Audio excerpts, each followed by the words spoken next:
Hi everybody, welcome back to my channel history with Purnima. और आज हम चैप्टर 4 ख़त्म करेंगे which is the last chapter of your book 1 thinkers believes and buildings. तो basically इस book में हम पढ़ेंगे कि 6th सेंचुरी BCE से 6 CE तक क्या क्या कौन कौन से नए नए थिंकर्स आए और कौन कौन सी प्रैक्टिसेस लाए, कौन कौन सी नई नई आइडियोलॉजीज़ के साथ वो लोग पूरे इंडिया के अंदर नहीं पूरे वर्ल्ड के अंदर घूम रहे थे। अलग अलग जगह पे नए नए थिंकर्स आ रहे थे, नई नई फ़िलासफ़ीज़ के साथ आ रहे थे। क्योंकि पुराने जो बिलीव्स थे, जैसे कि इंडिया के अंदर हम कहें तो हिंदुइज़्म में जो आपके ब्राह्मण्स जो आपकी प्रैक्टिसेस करा रहे थे, विमेन को डिग्रेडेड वर्जन में रखा हुआ था, उनको कभी भी रिस्पेक्ट नहीं दी जा रही थी। लोअर क्लास के साथ तो और भी बुरा व्यवहार हो रहा था। तो उस चीज़ को ख़त्म करने के लिए हमारे नए नए थिंकर्स आ रहे थे। तो हम इसमें वही पढ़ेंगे। सेम टाइम पीरियड हम पढ़ने वाले 6 BCE से 6 CE तक का। तो इसमें सबसे पहले आपकी अलग अलग जगह पे अलग अलग थिंकर्स आ रहे थे। कैसे? कॉन्गजी जो थे आपके चाइना के अंदर आ रहे थे, ठीक है। एरिस्टोटल, प्लेटो, सोक्रेट्स जो थे आपके ग्रीस के अंदर थे। ज़ाराथुस्त्रा जो नाम के आपके थिंकर थे वो आपके आ रहे थे ईरान में। और इंडिया के अंदर महावीरा और गौतम बुद्धा हमारे थिंकर्स थे। तो हम बेसिकली इंडिया का ही इस चीज़ के अंदर कवर करेंगे इस बुक के अंदर। और पूरी 12th क्लास में हमने सिर्फ इंडियन हिस्ट्री को ही पढ़ना है, ठीक है। ये चीज़ तो वैसे सबको पता ही है, पर फिर भी 12th के अंदर आपने इंडियन हिस्ट्री पढ़नी है। 11th के अंदर आपकी सारी फॉरेन हिस्ट्री चलती जाएगी। मतलब हम इंडिया के बारे में कुछ नहीं पढ़ेंगे 11th में, सब कुछ यूरोप में क्या हो रहा है, ईरान में क्या हो रहा है, इराक में क्या हो रहा है, हम वो सारा चीज़ हम 11th में कवर करके आएंगे। और 12th के अंदर सिर्फ इंडियन हिस्ट्री पर ही फोकस करेंगे। तो बेसिकली हमने ये देखा कि अलग अलग जगह पे अलग अलग थिंकर्स आ रहे थे, वो अपनी अपनी आइडियोलॉजीज़ के साथ आ रहे थे, ताकि हम पुराने वालों को ख़त्म करके नए सिरे से फिर से एक शुरुआत कर सके। किस टाइम पीरियड पे? ये वाले टाइम पीरियड पे। पर इससे पहले हो क्या रहा था पहले से वो भी समझ लेते हैं। ये जो थिंकर्स आए इनका मेन मोटिव था कि लोगों को जो बेसिक नॉलेज है, जो बेसिक उनकी लाइफ में क्वेश्चंस चलते हैं, हम है क्यों, हमारा हर बार जैसे कहते हैं ना दोबारा आपका जन्म होगा, क्यों हो रहा है, वो सारी चीज़ें इनकी थी। जो आफ्टर बर्थ की जो आफ्टर लाइफ जो होती है, डेथ के बाद जो आफ्टर लाइफ होती है, उसका मेन मोटिव क्या है, उधर पता क्या चलता है हमें। तो ये सारे क्वेश्चंस लोगों के दिमाग में घूम रहे थे। तो उन्हीं चीज़ों को बताने के लिए, उन्हीं चीज़ों को ख़त्म करने के लिए हमारे थिंकर्स आ रहे थे। बेसिकली हो क्या रहा था, इनके आने से पहले 1000 से 500 के आसपास यहाँ पे 2 यज्ञ हो रहे थे। सैक्रिफिशियल ट्रेडिशंस को अपनाया जा रहा था। यहाँ पे बेसिकली 2 तरीके के यज्ञ हो रहे थे। पहला था राजसूय और दूसरा था अश्वमेध।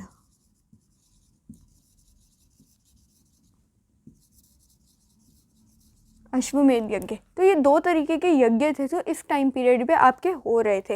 राजसूय यज्ञ कब होता है? जबकि आपका नया राजा बन रहा हो, तो उसकी अच्छी सी उसकी प्रॉस्पेरिटी के लिए, उसका किंगडम अच्छे से चलेगी, उस बेसिस पे चलता था। ये होता था राजसूय।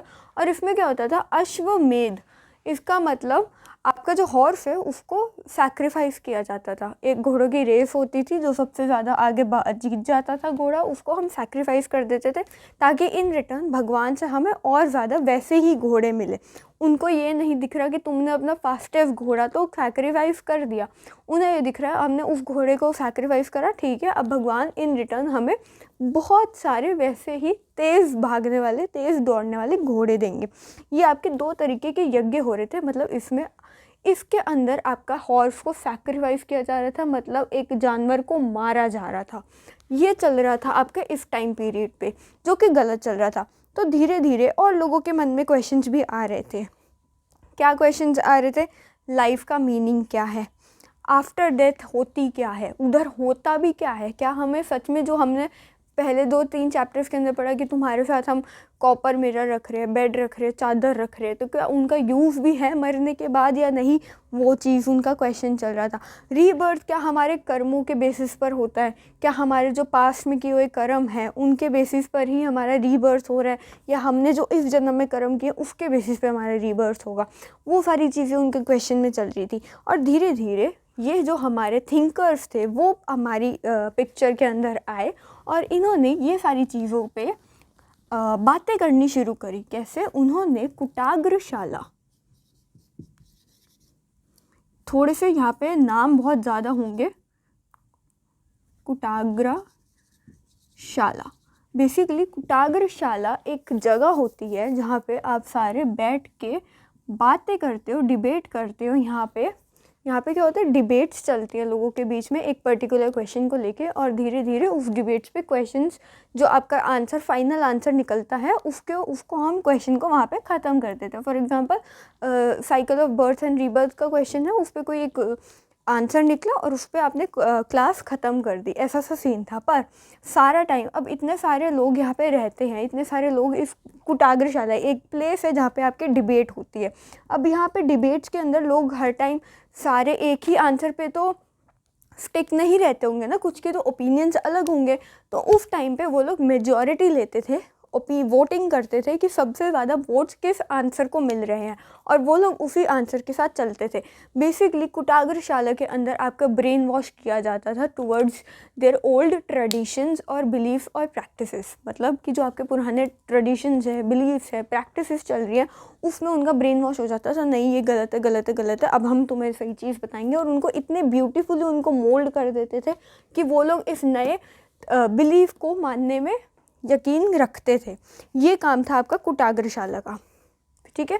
यहाँ पे सारे लोग बैठ के, जो आपके अथॉरिटीज़ होती थी, वेदा जो है वो हमारी अथॉरिटीज़ हैं। गौतम बुद्धा और जैन में हमारे महावीर थे, वो उन अथॉरिटीज़ को क्वेश्चन करते थे, चैलेंज करते थे, डिबेट्स करते थे और एक सही आंसर पे जाते थे।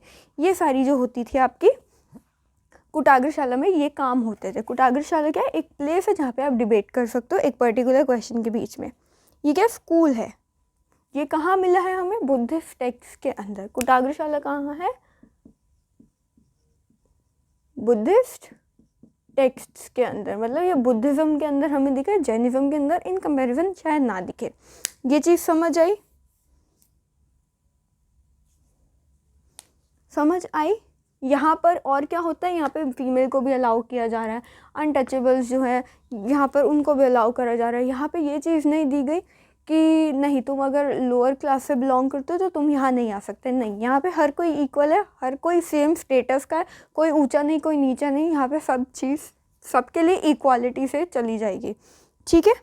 ये हमें समझ आ गया, ग्लिम्स मिल गया कि यहाँ पे होता क्या है, कैसे होता है, कौन करवाता है, ठीक है। अब हम सबसे पहले महावीरा से शुरू करेंगे। बेसिकली हम जैनिज़्म का टॉपिक सबसे पहले कवर करेंगे। जैनिज़्म में टीचर्स को हम बोलते हैं तीर्थंकर्स, जो हमारे टोटल यहाँ पे 24 तीर्थंकर्स रहेंगे, और जो 23rd थे वो थे आपके हमारे महावीरा जो थे हमारे 23rd तीर्थंकर थे, या आप ये कह सकते हो लास्ट तीर्थंकर थे। सॉरी, 23rd नहीं, 24th ही थे, 23rd आपके दूसरे थे। सो बेसिकली क्या होता है, टीचर्स जो आपके जैनिज़्म में लिमिटेड है, कितने? 24, जिसमें से आखिरी जो तीर्थंकर आपके निकले वो निकले महावीर, जो जैनिज़्म के टाइम पे इनको सबसे ज़्यादा हमने जाना, ठीक है। सबसे पहले जो आपके तीर्थंकर थे वो थे ऋषभदेव, समझ गए? जो आपके पहले थे वो थे ऋषभदेव तीर्थंकर, जो आपके सबसे पहले टीचर थे जैनिज़्म के अंदर, और एक आखिरी जो थे हमारे महावीरा थे। हम इनके बारे में बेसिकली सबसे ज़्यादा पढ़ने वाले हैं। इनका असली नाम था वर्धमाना, महावीरा का असली नाम जो था वर्धमाना, और इनका जो जन्म हुआ था वो कुंडाला ग्राम में हुआ था। कहाँ पे? मुजफ्फरपुर डिस्ट्रिक्ट जो है बिहार के अंदर, वहाँ पे इनका जन्म हुआ था। मैं लिखने में ज़्यादा बोलूँगी क्योंकि वन शॉट है और बहुत लंबा लेंथीएस्ट चैप्टर है, मेरे को लगता है 2 घंटे लग जाएंगे इसको पढ़ाने में, तो जल्दी जल्दी सुनते जाओ। सो इनका असली नाम है वर्धमाना, मुजफ्फरपुर डिस्ट्रिक्ट के अंदर जो बिहार में है वहाँ पे इनका जन्म हुआ था। और ये इन्होंने 30 की एज में अपना जो घर था उसको छोड़ दिया था। 30 की एज पे उन्होंने सोचा कि उन्हें एनलाइटनमेंट चाहिए, उन्हें एनलाइटन होना है, उनको अपनी ये सारी जो उनकी जो ये नॉर्मल लग्जूरियस लाइफ है, जो सारी चीज़ों से भरी हुई है, उस लाइफ को छोड़ के उन्हें एक साधु की लाइफ पे जाना है, उनको अपने लाइफ में जो क्वेश्चंस हैं उसको फ्री करना है खुद को, उन क्वेश्चंस के आंसर ढूंढ के लोगों को भी एनलाइटन करना है, उनका ये मेन मोटिव था। 30 की एज में उन्होंने अपना घर छोड़ दिया महावीरा ने, और 12 साल के बाद, 12 साल तक तपस्या करने के बाद उनको फाइनली एनलाइटनमेंट मिल गई। 70 की एज तक वो जिए, 70 की एज तक उन्होंने अपना सब कुछ लोगों तक ट्रांसफ़र करा, सारी चीज़ों को समझाया, सब कुछ बताया, और फिर 72 में, मतलब 70 साल तक ये सारे काम करे, 70-72 साल तक, और 72 की एज में फाइनली उन्हें निभाना अटेन हो गया, मतलब वो डेथ पर उनकी डेथ हो गई। हम ये नहीं बोलते, हम उसको निभाना बोल देते हैं ताकि उनको एक रिस्पेक्ट दे सके। और उनका निभाना कहाँ हुआ था? पवापूरी, बिहार के अंदर ही, बिहार में ही हुआ था। ये थी उनकी लाइफ, ठीक है। अब उनकी थिंकिंग क्या थी, उनकी आइडियोलॉजीज़ क्या थी, वो पढ़ लेते हैं। सबसे पहले जैनिज़्म और बुद्धिज़्म की थिंकिंग और आइडियोलॉजी के अंदर एक बड़ा डिफरेंस है कि जैनिज़्म में लिखा हुआ था वर्ल्ड इज़ एनिमेटेड। इसका मतलब आपकी हर एक चीज़ के अंदर जान है। एक पेन है, ये मार्कर है, तो इसके अंदर भी जान है, मेरे अंदर भी जान है, पत्ते, पेड़, पौधे, हर किसी के अंदर जान है। और हम किसी को भी परेशान नहीं कर सकते, किसी की भी तरफ भी क्रूअल नहीं हो सकते, किसी को मार नहीं सकते। इन्होंने ये कहा था वर्ल्ड इज़ एनिमेटेड। इन्होंने कभी भी भगवान में विश्वास नहीं करा। इन्होंने कहा अगर तुम खुद ही अपने ऊपर वर्क करोगे तभी तुम एनलाइटेंड हो पाओगे, तभी तुम ये सारी चीज़ों से फ्री हो पाओगे। भगवान कुछ नहीं होता, तुम्हें खुद के ऊपर ही फोकस करना होगा। इनकी ये आइडियोलॉजी थी। क्या था? वर्ल्ड एनिमेटेड है, भगवान पे इनका कोई विश्वास नहीं था। इनका था कि तुम खुद पे ही अगर ध्यान दोगे तभी तुम मोक्ष को प्राप्त कर पाओगे, तभी तुम्हें सैल्वेशन मिल पाएगी। इनकी ये आइडियोलॉजी थी। और क्या बोला था कि हमारा जो cycle of birth and rebirth है वो कर्मा के थ्रू ही है। आपके कर्म ही आपको बताएंगे कि आपका अगले जन्म किस चीज़ में होगा, कैसे जियोगे, कितनी जल्दी मरोगे। आपके कर्मों पे डिपेंड करता है कि अगर आज तुम्हारे घर से 100 रुपये चोरी हुए हैं तो इसका मतलब तुम्हारे पिछले जन्म में तुमने किसी के घर से 100 रुपये चुराए थे, वही बंदा इस जन्म में आके तुम्हारे वो पैसे चुरा रहा है। यहाँ पे ये आइडियोलॉजी थी। और जहाँ तक मुझे भी लगता है कि हाँ ऐसा होता है, सिर्फ जैनिज़्म या बुद्धिज़्म में नहीं, ये हर एक जगह पे लिखा हुआ है, ऑलमोस्ट हर जगह लिखा हुआ है कि तुम्हारा जो बर्थ है वो कर्म के बेसिस पर ही होता है, ठीक है। तो इन्होंने ये बताया। और क्या बताया? अगर तुम कोई पाप कर देते हो तो तुम्हें एस्टिसिज्म एंड पेनेंस का रास्ता अपनाना पड़ेगा। इसका मतलब तुम्हें सेल्फ डिसिप्लिन, एस्टिसिज्म सेल्फ डिसिप्लिन, और पेनेंस मतलब खुद को तपस्या करके, तुम्हें अपनी तपस्या करके कह लो या कुछ भी करके अपने आप को प्रायश्चित करना पड़ेगा। हाँ, प्रायश्चित का मतलब होता है पेनेंस। जब तुम खुद का पश्चाताप करोगे तभी तुम अपने ये बर्थ और रीबर्थ के साइकिल से फ्री हो सकते हो। समझ गए? मतलब आपने कोई गलती करी, आपको रिग्रेट है, आप उसका प्रायश्चित कर रहे हो, तभी आप cycle of birth and rebirth के उससे फ्री हो सकते हो। इन्होंने और क्या बताया? 5 वाव, मतलब 5 वाव्स बताए जिसके थ्रू आप जैनिस्ट मॉन्क या नन बन सकते हैं। मॉन्क मेल होते हैं, नन फीमेल होती है। तो इन्होंने 5 वाव्स बताए। पहली बात, आपको शादी नहीं करनी, ठीक है। झूठ नहीं बोलना, चोरी नहीं करनी, किसी को मारना नहीं है। और इन्होंने क्या बोला है कि किसी की प्रॉपर्टी को नहीं रखना। बेसिकली 5 है। शादी नहीं करनी, झूठ नहीं बोलना, किसी को मारना नहीं है, किसी को आपने प्रॉपर्टी को मेंटेन नहीं करना, और चोरी नहीं करनी, लाइंग, झूठ नहीं बोलना, मारना नहीं है। बस 5 ऐसे वाउस थे to abstain from killing, celibacy, stealing, lying and to not possess the property, और या फिर प्रॉपर्टी पे आपका एक्सेस नहीं होना चाहिए। ये 5 चीज़ें इन्होंने बताई थी। 5 वाउस थे कि अगर आप ये 5 चीज़ें करोगे तभी आप जैनिस्ट मॉन्क या नन बन पाओगे। यहाँ पे आपका जैनिज़्म ख़त्म हो जाता है। ये था थोड़ा छोटा सा। इसके बाद बुद्धिज़्म आता है जो बहुत ही बड़ा है। चलो समझाना शुरू करूँ, एक बार ग्लिम्स ले लो। जैनिज़्म में टीचर्स को बोलते थे तीर्थंकर्स। टोटल 24 तीर्थंकर्स थे। 20 लास्ट जो तीर्थंकर थे आपके वो थे महावीरा। फर्स्ट थे आपके ऋषभदेवा, ठीक है। ऋषभदेव पहले तीर्थंकर आपके ये थे, आखिरी महावीरा थे। इन्होंने कुछ चीज़ें बताई थी। इनकी टीचिंग्स थी कि वर्ल्ड जो है एनिमेटेड है, हर एक चीज़ के अंदर जान है, ठीक है। और क्या बताया था कि आपका जो साइकिल ऑफ बर्थ और रीबर्थ है वो कर्मों के बेसिस पर ही है, और अगर आप इससे फ्री होना चाहते हो, अगर आपको मोक्ष की प्राप्ति चाहिए, तो आपको एस्केपिज्म और पेनेंस का रास्ता अपनाना पड़ेगा, मतलब सेल्फ डिसिप्लिन, और फिर और पश्चाताप करना पड़ेगा आपके जो सिन्स हैं उसके लिए, तभी आप इस वो साइकिल ऑफ बर्थ और रीबर्थ से फ्री हो सकते हो। इन्होंने भगवान में विश्वास नहीं करा, इन्होंने कहा कि आपको खुद ही मोक्ष प्राप्त करना है, खुद पर ही ध्यान देना है, तभी आप सैल्वेशन को पा सकोगे, तभी आपको मोक्ष प्राप्त होगा। और इन्होंने 5 वाव्स बताए, 5 आपको ऐसे प्रण लेने पड़ेंगे अपनी लाइफ में ताकि आप जैनिस्ट या फिर बुद्धिस्ट जैनिस्ट मॉन्क या नन बन सको। क्या? स्टीलिंग नहीं करनी, चोरी नहीं करनी, झूठ नहीं बोलना, किसी को मारना नहीं है, सेलिब्रेसी से दूर रहना है, शादी नहीं करनी, और 5वां आपको प्रॉपर्टी को एक्सेस नहीं करना है। ये सारी बेसिक नेसेसिटीज़ जो आपकी हैं, लग्जरी की तरफ जो बढ़ती है थोड़ी सी, उन सब चीज़ों से दूर रहना, तभी आप एक जैनिस्ट मॉन्क या नन बन सकते हो। ये आपका जैनिज्म ख़त्म हो गया। अब आपका आता है बुद्धिज़्म।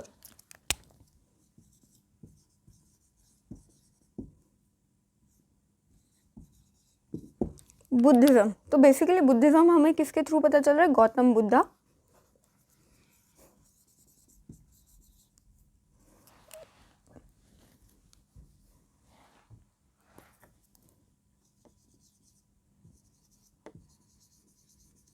गौतम बुद्धा, जिनका असली नाम था सिद्धार्थ। अपनी बुक खोल दो,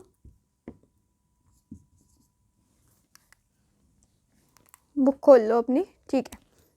सिद्धार्थ गौतमा इनका असली नाम था, और इन्होंने 16 की उम्र में शादी कर ली थी।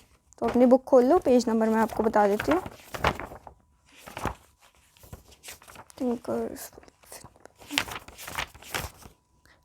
पेज नंबर 85, आपका 82 से शुरू हो रहा है। ये जो ग्लिम्स ऑफ सांची है मैं तब बताऊंगी जब हम सांची स्तूप के बारे में पढ़ेंगे, वरना ये टॉपिक फिर से ऐसा हो जाएगा कि आधा आपको यहीं समझा दिया, आधा बाद में समझा दिया, तो वो गलत हो जाएगा। तो अभी तक हमने ये पढ़ लिया कि बैकग्राउंड क्या था, अश्वमेध यज्ञ वगैरह वो सब चीज़ें पढ़ ली। डिबेट्स और डिस्कशन कहाँ होती थी? आपकी कुटाग्रशाला के अंदर, जहाँ पे लोग डिबेट्स करते थे और वहाँ पे उनका ब्रेन वॉश कर दिया जाता था उनके पुराने बिलीव्स या प्रैक्टिसेस के बेसिस पर। ये सारी चीज़ें हमने पढ़ ली थी। उसके बाद हमने महावीरा के बारे में पढ़ लिया, उन्होंने क्या क्या बोला था। तीर्थंकर्स थे, उनका असली नाम वर्धमाना था, ठीक है। 72 तक की एज तक उन्होंने अपना एनलाइटनमेंट को, अपनी जो एनलाइटनमेंट थी वो लोगों तक पहुंचाई थी। 30 की एज में घर छोड़ दिया था, ठीक है। और ऑलमोस्ट और 23 तीर्थंकर उनसे पहले भी थे, और उनकी 5 वाव्स थे वो हमने पढ़ ली, और उनकी टीचिंग्स पढ़ ली, जिसमें से सबसे इम्पॉर्टेंट थी कि वर्ल्ड जो है एनिमेटेड है। एक टॉपिक जो है जो स्प्रेड ऑफ जैनिज्म, तो बेसिकली ये है कि जैनिज्म जो जैनिस्ट टेक्स्ट थे वो पाली, प्राकृत, एक्चुअली प्राकृत, संस्कृत और तमिल लैंग्वेज के अंदर भी थे। तो इससे क्या था कि जितनी लैंग्वेजेस के अंदर होंगी उनकी टेक्स्ट, उतने ज़्यादा लोगों तक एक पर्टिकुलर टेक्स्ट, एक पर्टिकुलर रिलीजन या बिलीफ पहुंच सकता है। तो इसलिए जैनिज्म ज़्यादा स्प्रेड हो गया, इतना ज़्यादा नहीं हुआ पर फिर भी स्प्रेड हो गया कि पाली के भी, जिनको पाली पढ़नी आती है वो भी जैनिस्ट टेक्स्ट को पढ़ सकते हैं, जिनको संस्कृत आती है वो भी, और जिनको तमिल आती है वो भी। अब आ जाओ बुद्धा पे, पेज नंबर 89। तो बेसिकली यहाँ पे है one of the most influential teachers of the time of Buddha. Buddha जो थे आपके सबसे ज़्यादा इन्फ्लुएंशियल टीचर थे, मतलब उनका इन्फ्लुएंस जो था वो ऑलमोस्ट हर जगह तक, Korea, Japan, Myanmar, Thailand, Indonesia, यहाँ तक इनका इन्फ्लुएंस पहुँचा हुआ था। क्यों पहुँचा हुआ था? पहली बात, बुद्धा जो उनके स्टूडेंट्स थे वो ये सारा बुद्धिज़्म फैला रहे थे। ऊपर से अशोक जो थे उन्होंने अपने बच्चों को भी इस काम पे लगा दिया था कि तुम भी जाओ और बुद्धिज़्म को फैलाना शुरू कर दो। अशोक ने अपने एक बेटा और अपनी एक बेटी को इसी काम पे लगाया हुआ था कि तुम लोग जो हो बुद्धिज़्म को फैलाओ, ये बहुत ही अच्छा रिलीजन है और मैं इसको बहुत ज़्यादा मानता हूँ। ये चीज़ समझ आई। अब गौतम बुद्ध का असली नाम था सिद्धार्थ। इनकी 16 की उम्र में शादी हो चुकी थी, इनका एक बच्चा भी था, ठीक है। यशोधरा नाम की लेडी जो थी उनसे इनकी शादी हुई थी और इनके बच्चे का नाम था राहुल। बेसिकली इनकी एक भविष्यवाणी हुई थी जब ये अपनी मदर की वूम्ब में थे, गर्भ में थे, तो इनकी एक पंडित को बुलाया था और इन्होंने कहा था कि या तो आपका बेटा बहुत ही अच्छा राजा बन जाएगा, सबसे अच्छा राजा आज तक का बन जाएगा, या फिर ये अपना घर बार छोड़ के साधु संत के रास्ते पे पहुंच जाएगा। ये चीज़ सुनते ही हर एक पेरेंट के मन में क्या आता है, नहीं नहीं हमारा बच्चा साधु संत क्यों बने, वो राजा बने, वो सबको रूल करे, वो अच्छा प्रेस्टिजियस किंग टाइप, ये सब चीज़ें उनके मन में चल रही थी। ठीक है, प्रेस्टिजियस किंग बने, लोग उसको पूजे, ये सारी चीज़ें हो। ठीक है, तो बट क्या हुआ, इस चक्कर से गौतम बुद्ध को कभी भी घर से निकलने ही नहीं दिया। उसको हमेशा घर के अंदर ही सारी चीज़ों को प्रोवाइड करा दिया गया कि तब कभी उसे घर से बाहर निकलने की नीड ही ना मिले, कभी उसे मन ही ना करे कि ठीक है। लेकिन एक दिन उसके मन में आया और एक इंसान को बोला कि चलो ठीक है, आप मुझे बाहर लेके चलो। एक अपने जो सारथी था उसको बोला कि आप मुझे बाहर लेके चलो, किसी को बताना मत। ये वाली सीन में चल रहे थे वो लोग, और वो भी मान गया कि ठीक है, राजा का बेटा है, ऑफ कोर्स वो उसको पनिश भी कर सकता है, राइट। तो इसलिए उसने कहा ठीक है आपको मैं ले चलता हूँ। और जैसे ही वो घर के बाहर गया, उसने 3 लोगों को देखा। एक बूढ़ा आदमी, एक मरता हुआ इंसान और एक बीमार इंसान। बुक में लिखा हुआ है an old man, a sick man and a corps. इसका मतलब एक मरा हुआ इंसान, एक बूढ़ा और एक बीमार इंसान देखा। ये चीज़ें देख के वो हिल गया, मतलब हमारे जो गौतम बुद्ध थे उस टाइम पे वो हिल गए। ये क्या हो रहा है, कोई बीमार है, कोई मर गया है, और कोई ऐसे बूढ़ा हो चुका है, उसकी एज इतनी ज़्यादा हो गई है, और ये सारी चीज़ें देख के कहता कि ये सारी चीज़ें तो मुझे पता ही नहीं थी। गौतम बुद्ध को ये सारी चीज़ें पता ही नहीं थी। वो एकदम शॉक हो गए कि क्या हो रहा है इस दुनिया में, और मैं इन सारी चीज़ों से अभी तक एनलाइटेंड नहीं था, मुझे इस चीज़ की नॉलेज ही नहीं थी। और उनकी शादी और बच्चे बीवी सब वो छोड़ के 16 की एज में जैसे उनकी शादी हुई, उसके बाद उन्होंने 29 की एज में अपना घर छोड़ दिया। इनका जन्म कहाँ हुआ था, लुम्बिनी के अंदर। ठीक है, नेपाल में एक जगह है लुम्बिनी, वहाँ पे इनका जन्म हुआ। उसके बाद 29 की एज में इन्होंने घर छोड़ दिया एनलाइटनमेंट को पाने के लिए, अपना एनलाइटेंड होने के लिए। और फाइनली 35 की एज में इनको 35 ईयर्स की एज में इनको एनलाइटेनमेंट मिल गई। एनलाइटेंड हो गए थे एट कहाँ, बोध गया के अंदर। कहाँ, बोध गया नाम की एक जगह है, वहाँ पे ये एनलाइटेंड हो गए थे। कौन सी एज में, 35 की एज में। 29 में इन्होंने घर छोड़ दिया था। और जब ये एनलाइटेंड हो गए और इनको सारा चीज़ें समझ आ गई कि हाँ दुनिया में ये क्यों है, इनकी एग्जिस्टेंस क्या है, क्यों रहते क्या है, तो तब इन्होंने बाद में इनका फर्स्ट सरमन जो था, इनकी पहली प्रीचिंग, इनकी पहली टीचिंग जो थी, इनका पहला लेसन जो था वो हुआ था आपका सारनाथ के अंदर। याद रखना, सरमन से सारनाथ। इनके जो पहला सरमन था वो हुआ था आपकी जगह जो है सारनाथ, वहाँ पे इन्होंने पहली टीचिंग दी थी। और फिर ऐसे करते करते धीरे धीरे जब इन्होंने कर लिया, अब पहला सरमन हो गया, धीरे धीरे लोगों को बढ़ा रहे हैं। और एट द एज तो नहीं है, वैसे एज तो नहीं दी, पर इनको निभाना जो है आपका एक सेकेंड,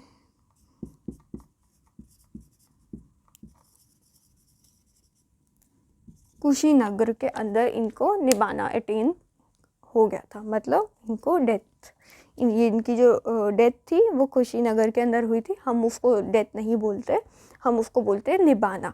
इनको निभाना जो था कुशीनगर के अंदर मिल गया था। ठीक है, इनका असली नाम था सिद्धार्थ। 29 की एज में घर छोड़ दिया था, बीवी बच्चे को छोड़ दिया था। क्यों छोड़ दिया था, क्योंकि इन्होंने एक बूढ़ा आदमी, एक मरा हुआ इंसान और एक बीमार इंसान देखा था, जिनको देख के ये शौक में हो गए थे कि इस दुनिया में चल क्या रहा है और मेरे को ये सारी चीज़ें नहीं पता थी। तो इन्होंने फिर अपना घर 29 में छोड़ा। 6 साल की तपस्या के बाद, 6-7 साल की तपस्या के बाद इनको एनलाइटनमेंट मिल गई थी, एनलाइटेंड हो गए थे। इनको सारे क्वेश्चंस के आंसर मिल चुके थे और बोध गया के अंदर इनको एनलाइटन मिल गई थी। बोधि ट्री नाम से था, वहाँ पे हो गया था। उसके बाद इन्होंने अपनी पहली टीचिंग जो थी सारनाथ में दी थी। वहाँ पे लोग इनको पढ़ने आते थे। इनके जो डिसाइपल्स थे, इनका एक बहुत ही फेवरेट डिसाइपल था जो कि था आपका आनंद। इनकी क्या स्टोरी थी अभी हम वो भी पढ़ेंगे, पर अभी इतना समझो। उसके बाद निभाना जो था इनको कुशीनगर में अटेन हो गया था। यहाँ हमें बुद्धा की लाइफ पता चल गई। अब हमें उनकी टीचिंग्स को जानना है।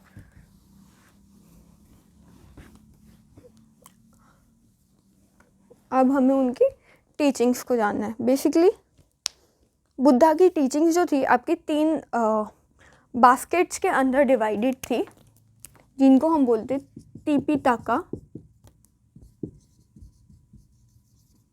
जिनका मतलब होता है बास्केट। इनकी 3 बास्केट थी, जिनमें थी फुत पिटाका,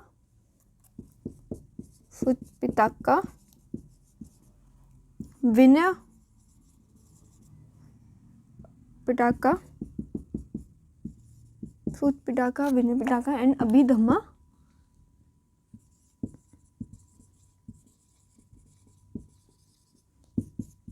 पिटाका। ये 3 बास्केट्स थी बुद्ध की, जिनमें उनके टीचिंग्स को डिवाइड किया गया था। सबसे पहले आपके आती है फुत पिटाका, जिसके अंदर स्टोरीज और पोएम्स के थ्रू सारी चीज़ों को कन्वे किया गया है। पहले आती है आपकी फुत पिटाका, जिसमें आपकी स्टोरीज और पोएम्स के थ्रू सारी चीज़ों को कन्वे किया गया है।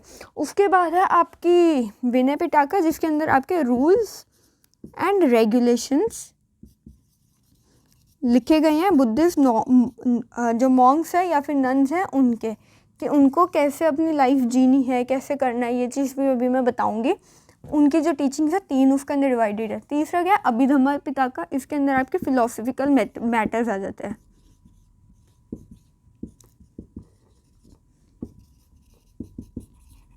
इनके जो फिलोसफिकल मैटर्स हैं वो आपके अभिधम्मा पिटाका के अंदर आते हैं। बेसिकली 3 बास्केट्स के अंदर इनकी टीचिंग्स को डिवाइड किया गया।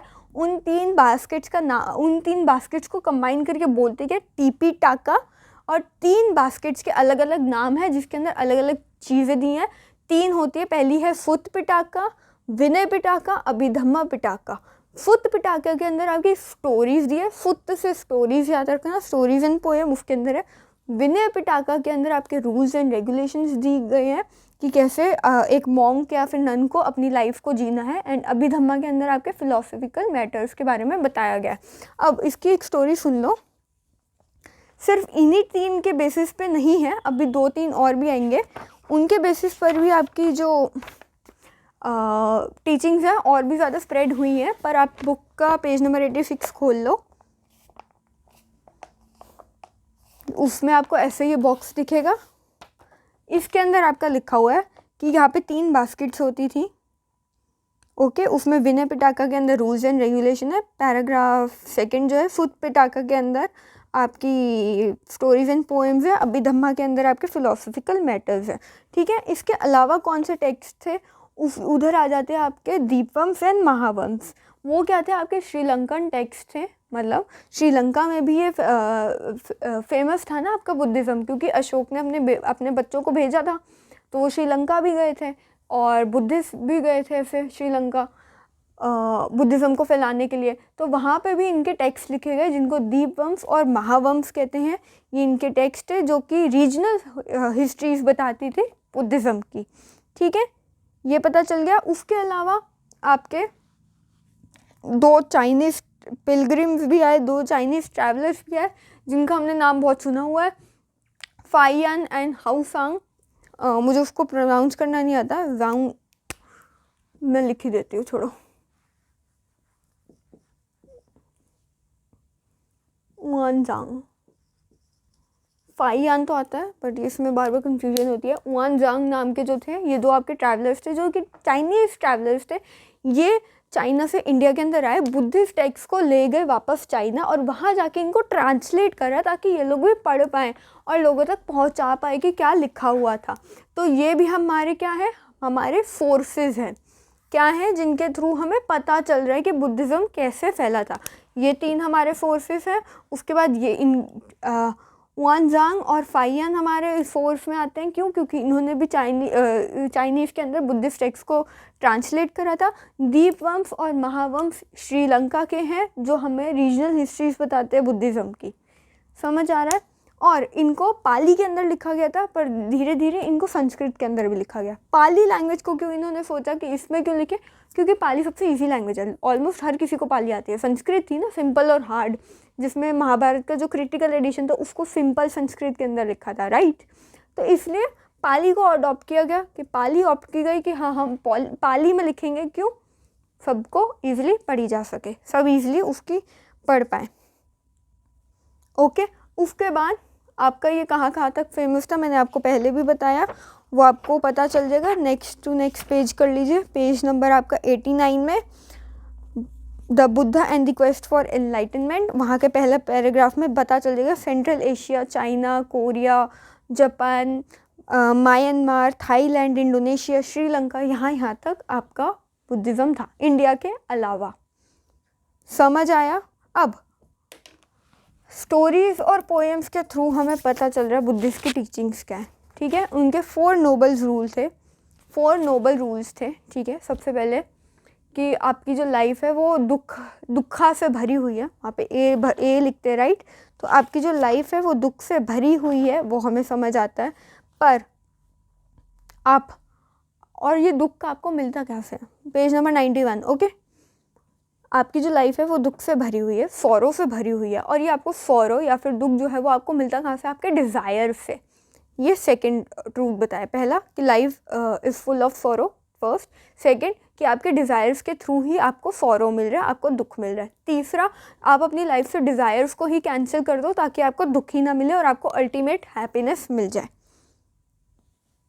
और क्या बताया गया, बाकी क्या है, अष्टांग मार्ग का रूल अपनाना है कि 8 टीचिंग्स को है, 8 जो टीचिंग्स हैं उसको फॉलो करो और आपको मिल जाएगा निब्बाना या फिर एनलाइटनमेंट, या और आपको मोक्ष मिल जाएगा। क्या कि आपको, तीसरा क्या है, आपको अपनी लाइफ से अपने डिज़ायर्स को ही हटा देना है ताकि आपके लाइफ में ज़ोरो ही ना बचे। अगर आपके कोई उम्मीदें ही नहीं होंगी तो आपको दुख नहीं होगा, अगर उम्मीद टूट रही है तो आप न्यूट्रल रहोगे, अल्टीमेट हैप्पीनेस आपको मिल जाएगी। ये समझ आया? और क्या बताया कि चौथा नोबल ट्रूथ क्या है कि आपको अष्टांग मार्ग का रूल अपनाना है ताकि आपको सैल्वेशन मिल सके, मोक्ष मिल सके। उसमें क्या होता है, अच्छे एक्शंस करो, अच्छे से बोलो, अच्छे से देखो, अच्छे से मतलब कि डिटर्मिनेशन हो, अच्छा लाइफस्टाइल हो, अच्छे से मेडिटेट करो, अच्छे से एक्सरसाइज करो। ये सारी टीचिंग्स हैं उनकी, ऐसे मिला के 8 टीचिंग्स है। ये तो बताई है, पर आज के टाइम पे मत करना। आपके अच्छे एक्शंस के कि आप अच्छे से पढ़ो, अच्छे अच्छे मार्क्स लाओ, अच्छी अच्छी जॉब लो, अपने पेरेंट्स को प्राउड फील कराओ। आज के टाइम पे ये मत करना।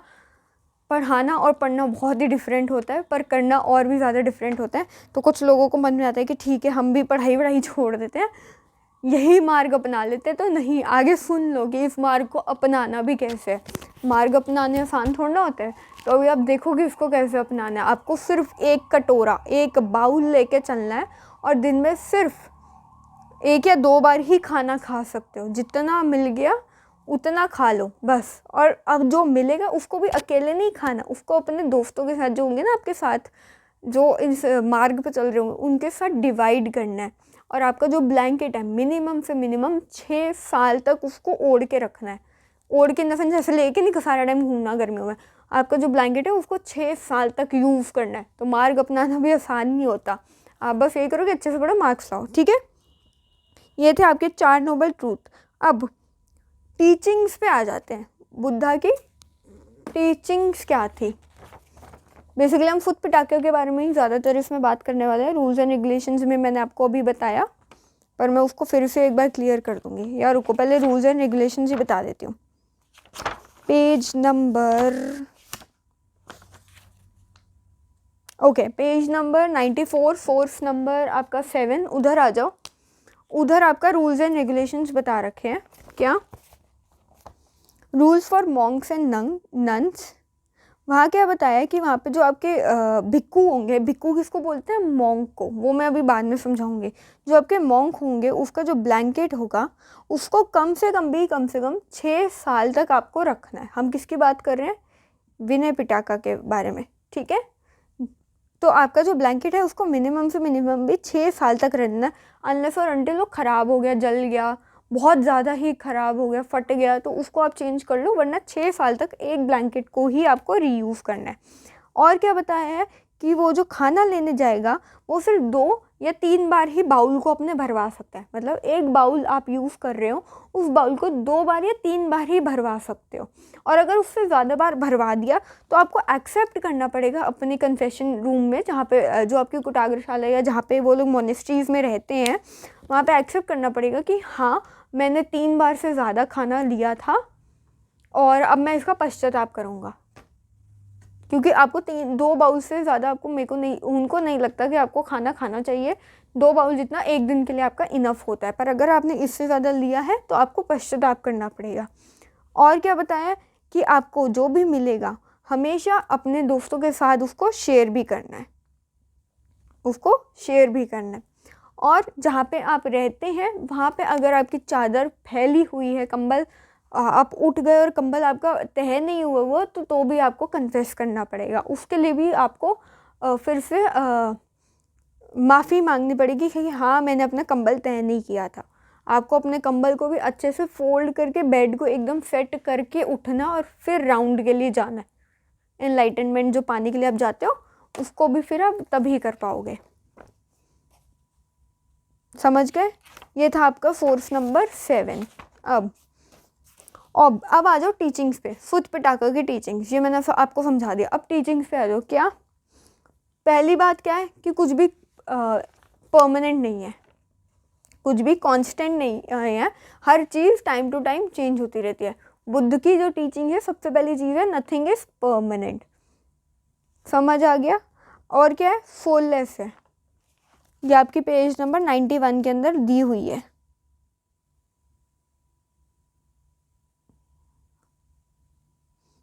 लास्ट पैराग्राफ, पेज नंबर 91 या फिर ऊपर से सेकंड पैराग्राफ मार्क कर लो। According to Buddhist philosophy the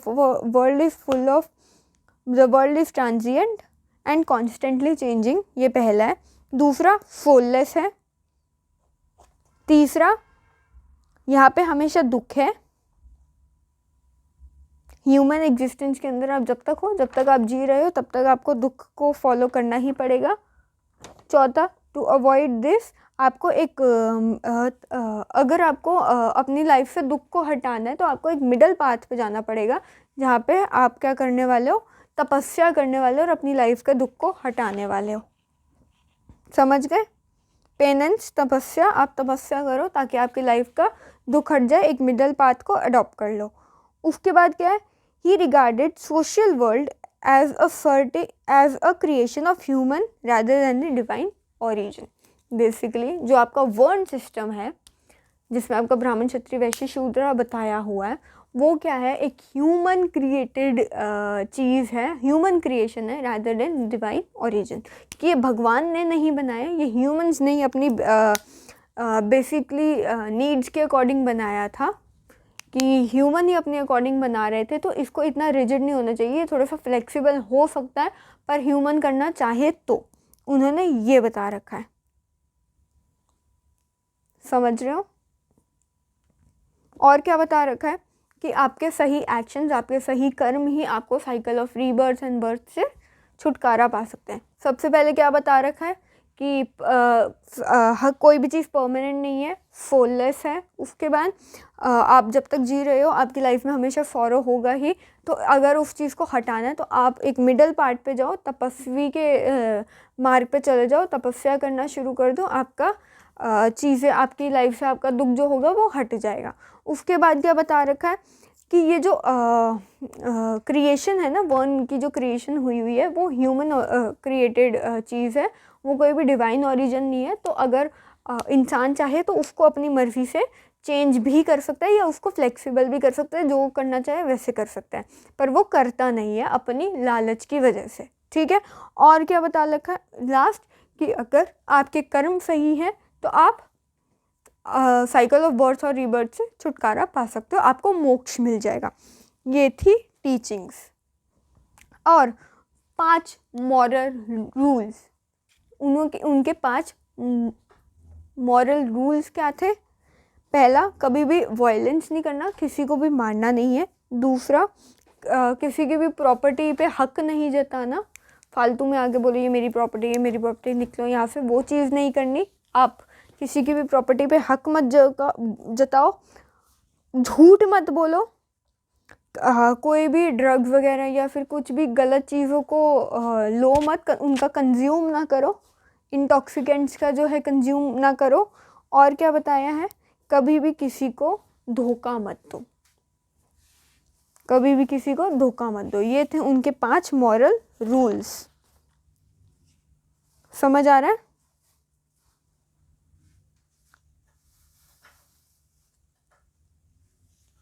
अब क्या बताया हुआ है, 4th number,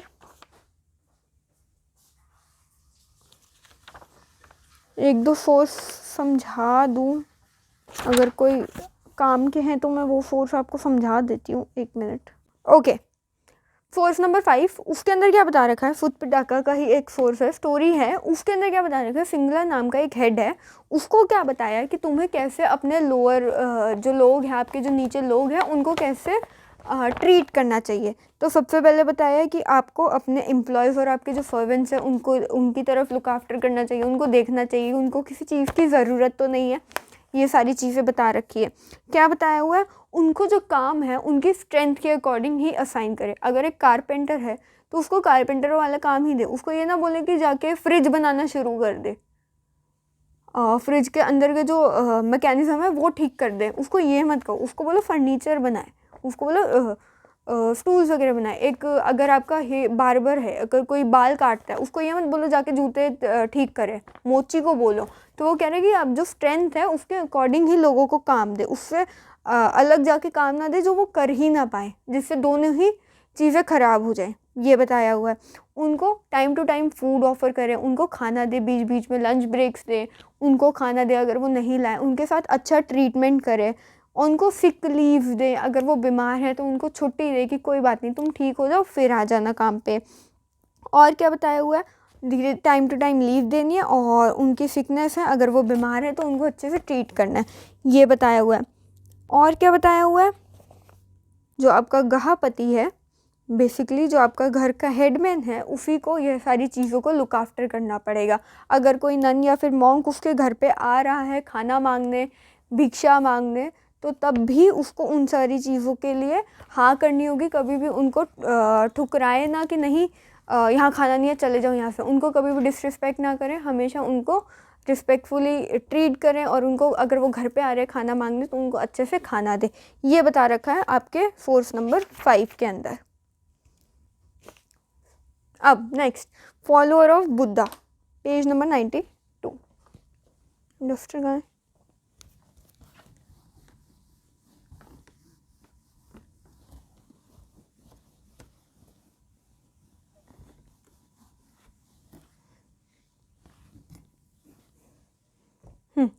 follower of Buddha, तो बेसिकली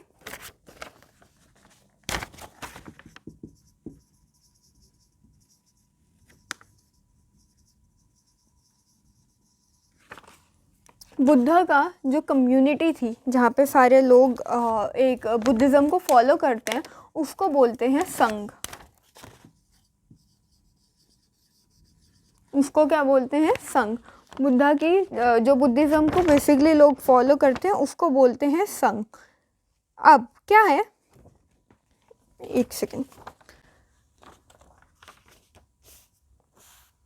सो बेसिकली पैराग्राफ आज ही चलते हैं, ठीक है। फॉलो बुद्धा, पहले उसमें क्या बता रखा है, मॉन्क को एक सिंपल लाइफ जीनी है, एक बाउल लेके जाना है जिसमें वो दिन में सिर्फ एक ही बार खाना ले सकता है, और उस मॉन्क को क्या बोलते हैं, भिक्खू। जो आपका मॉन्क होता है उसको बोलते हैं भिक्खू, और जो आपकी नन होती है उसको बोलते हैं भिक्खुनी।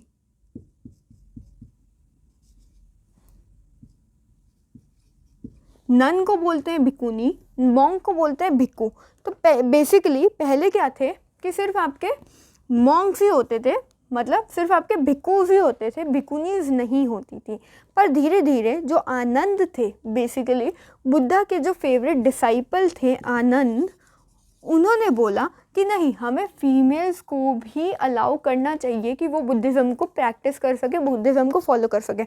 अगर हम नहीं करेंगे तो ये तो फिर बेसिकली ब्राह्मण जो तरीके अपना रहे वही हो जाएगा ना, हम उनसे अलग कैसे होंगे, हमारी तरफ से लोग अट्रैक्ट क्यों होंगे। ये चीज़ आनंद ने बुद्धा को समझाई और बुद्धा ने भी हाँ बोला कि हाँ ये सही कह रहे हो और हमें फीमेल्स को भी हाँ अलाउ करना चाहिए कि वो बुद्धिज़्म को अडॉप्ट कर सके। और इस तरीके से हमारी फर्स्ट भिकुनी बाहर आई, जो कि फर्स्ट भिकुनी आई जो कि बुद्धा की फॉस्टर मदर थी। फॉस्टर मदर मतलब उनकी स्टेप मदर थी, जिनका नाम था गौतमी, जिनका नाम था गौतमी। ये चीज़ आपके बुक में भी लिखी हुई है। महाप्रजापति गौतमी जो थी वो बुद्धा की फॉस्टर मदर थी, जो पहली भिकुनी बन के आई, जिन्होंने सबसे पहले कह सकते हैं बुद्धिज़्म को फॉलो करा। और धीरे धीरे फिर उनके पीछे पीछे और सारी लेडीज़ भी थी जो बुद्धिज़्म को फॉलो कर रही थी। अब समझ आया ये किसकी वजह से पहली भिकुनी बन पाई, भिकुनी बन पाई क्यों, आई मीन किसकी वजह से, आनंद की वजह से। क्यों, कौन थे वो, पहले डिसाइपल थे किसके, पहले डिसाइपल थे किसके, बुद्धा के। समझ आया। अब क्या हो रहा था कि ठीक है ये भिक्खुज और भिकुनीज है, ठीक है, अभी इनमें कुछ भी नहीं है। ये कौन है, भिक्खुज और भिकुनीज। अब जब इनको एनलाइटन मिल गई, जब इनको एनलाइटनमेंट मिल गई, जब ये एनलाइटेंड हो गए, तब इन दोनों को बुलाया जा रहा था बोधि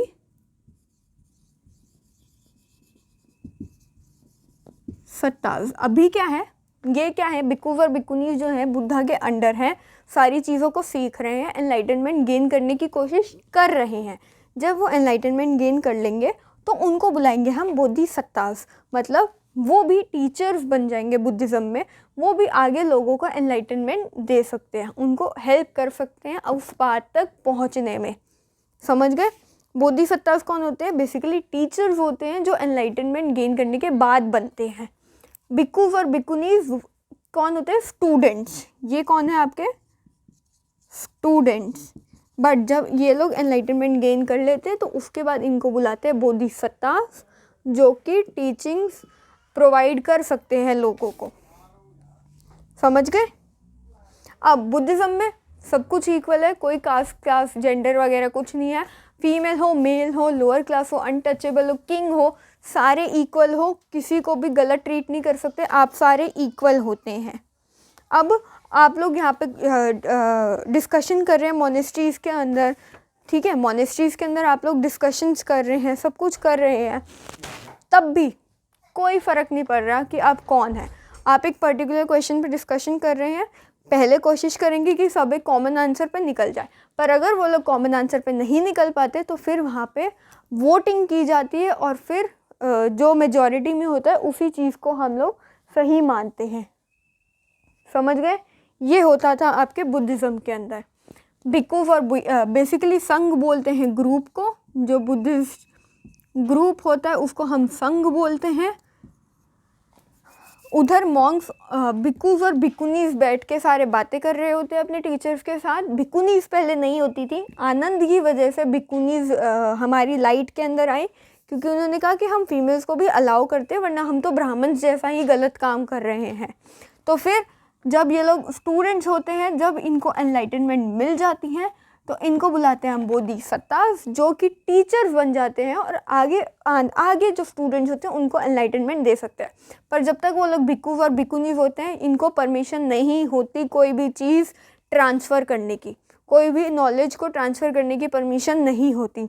जब तक उन्हें बोधिसत्ता का टैग नहीं मिलता वो लोग इसी के अंडर रहते हैं और कुछ भी ट्रांसफ़र नहीं कर सकते, किसी भी तरीके की नॉलेज किसी और इंसान को नहीं दे सकते।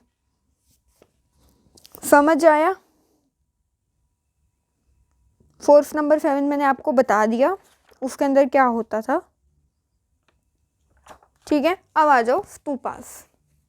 अब मैं आपको वो पहला ग्लिम्स ऑफ सांची वगैरह भी समझाऊंगी। स्तूपास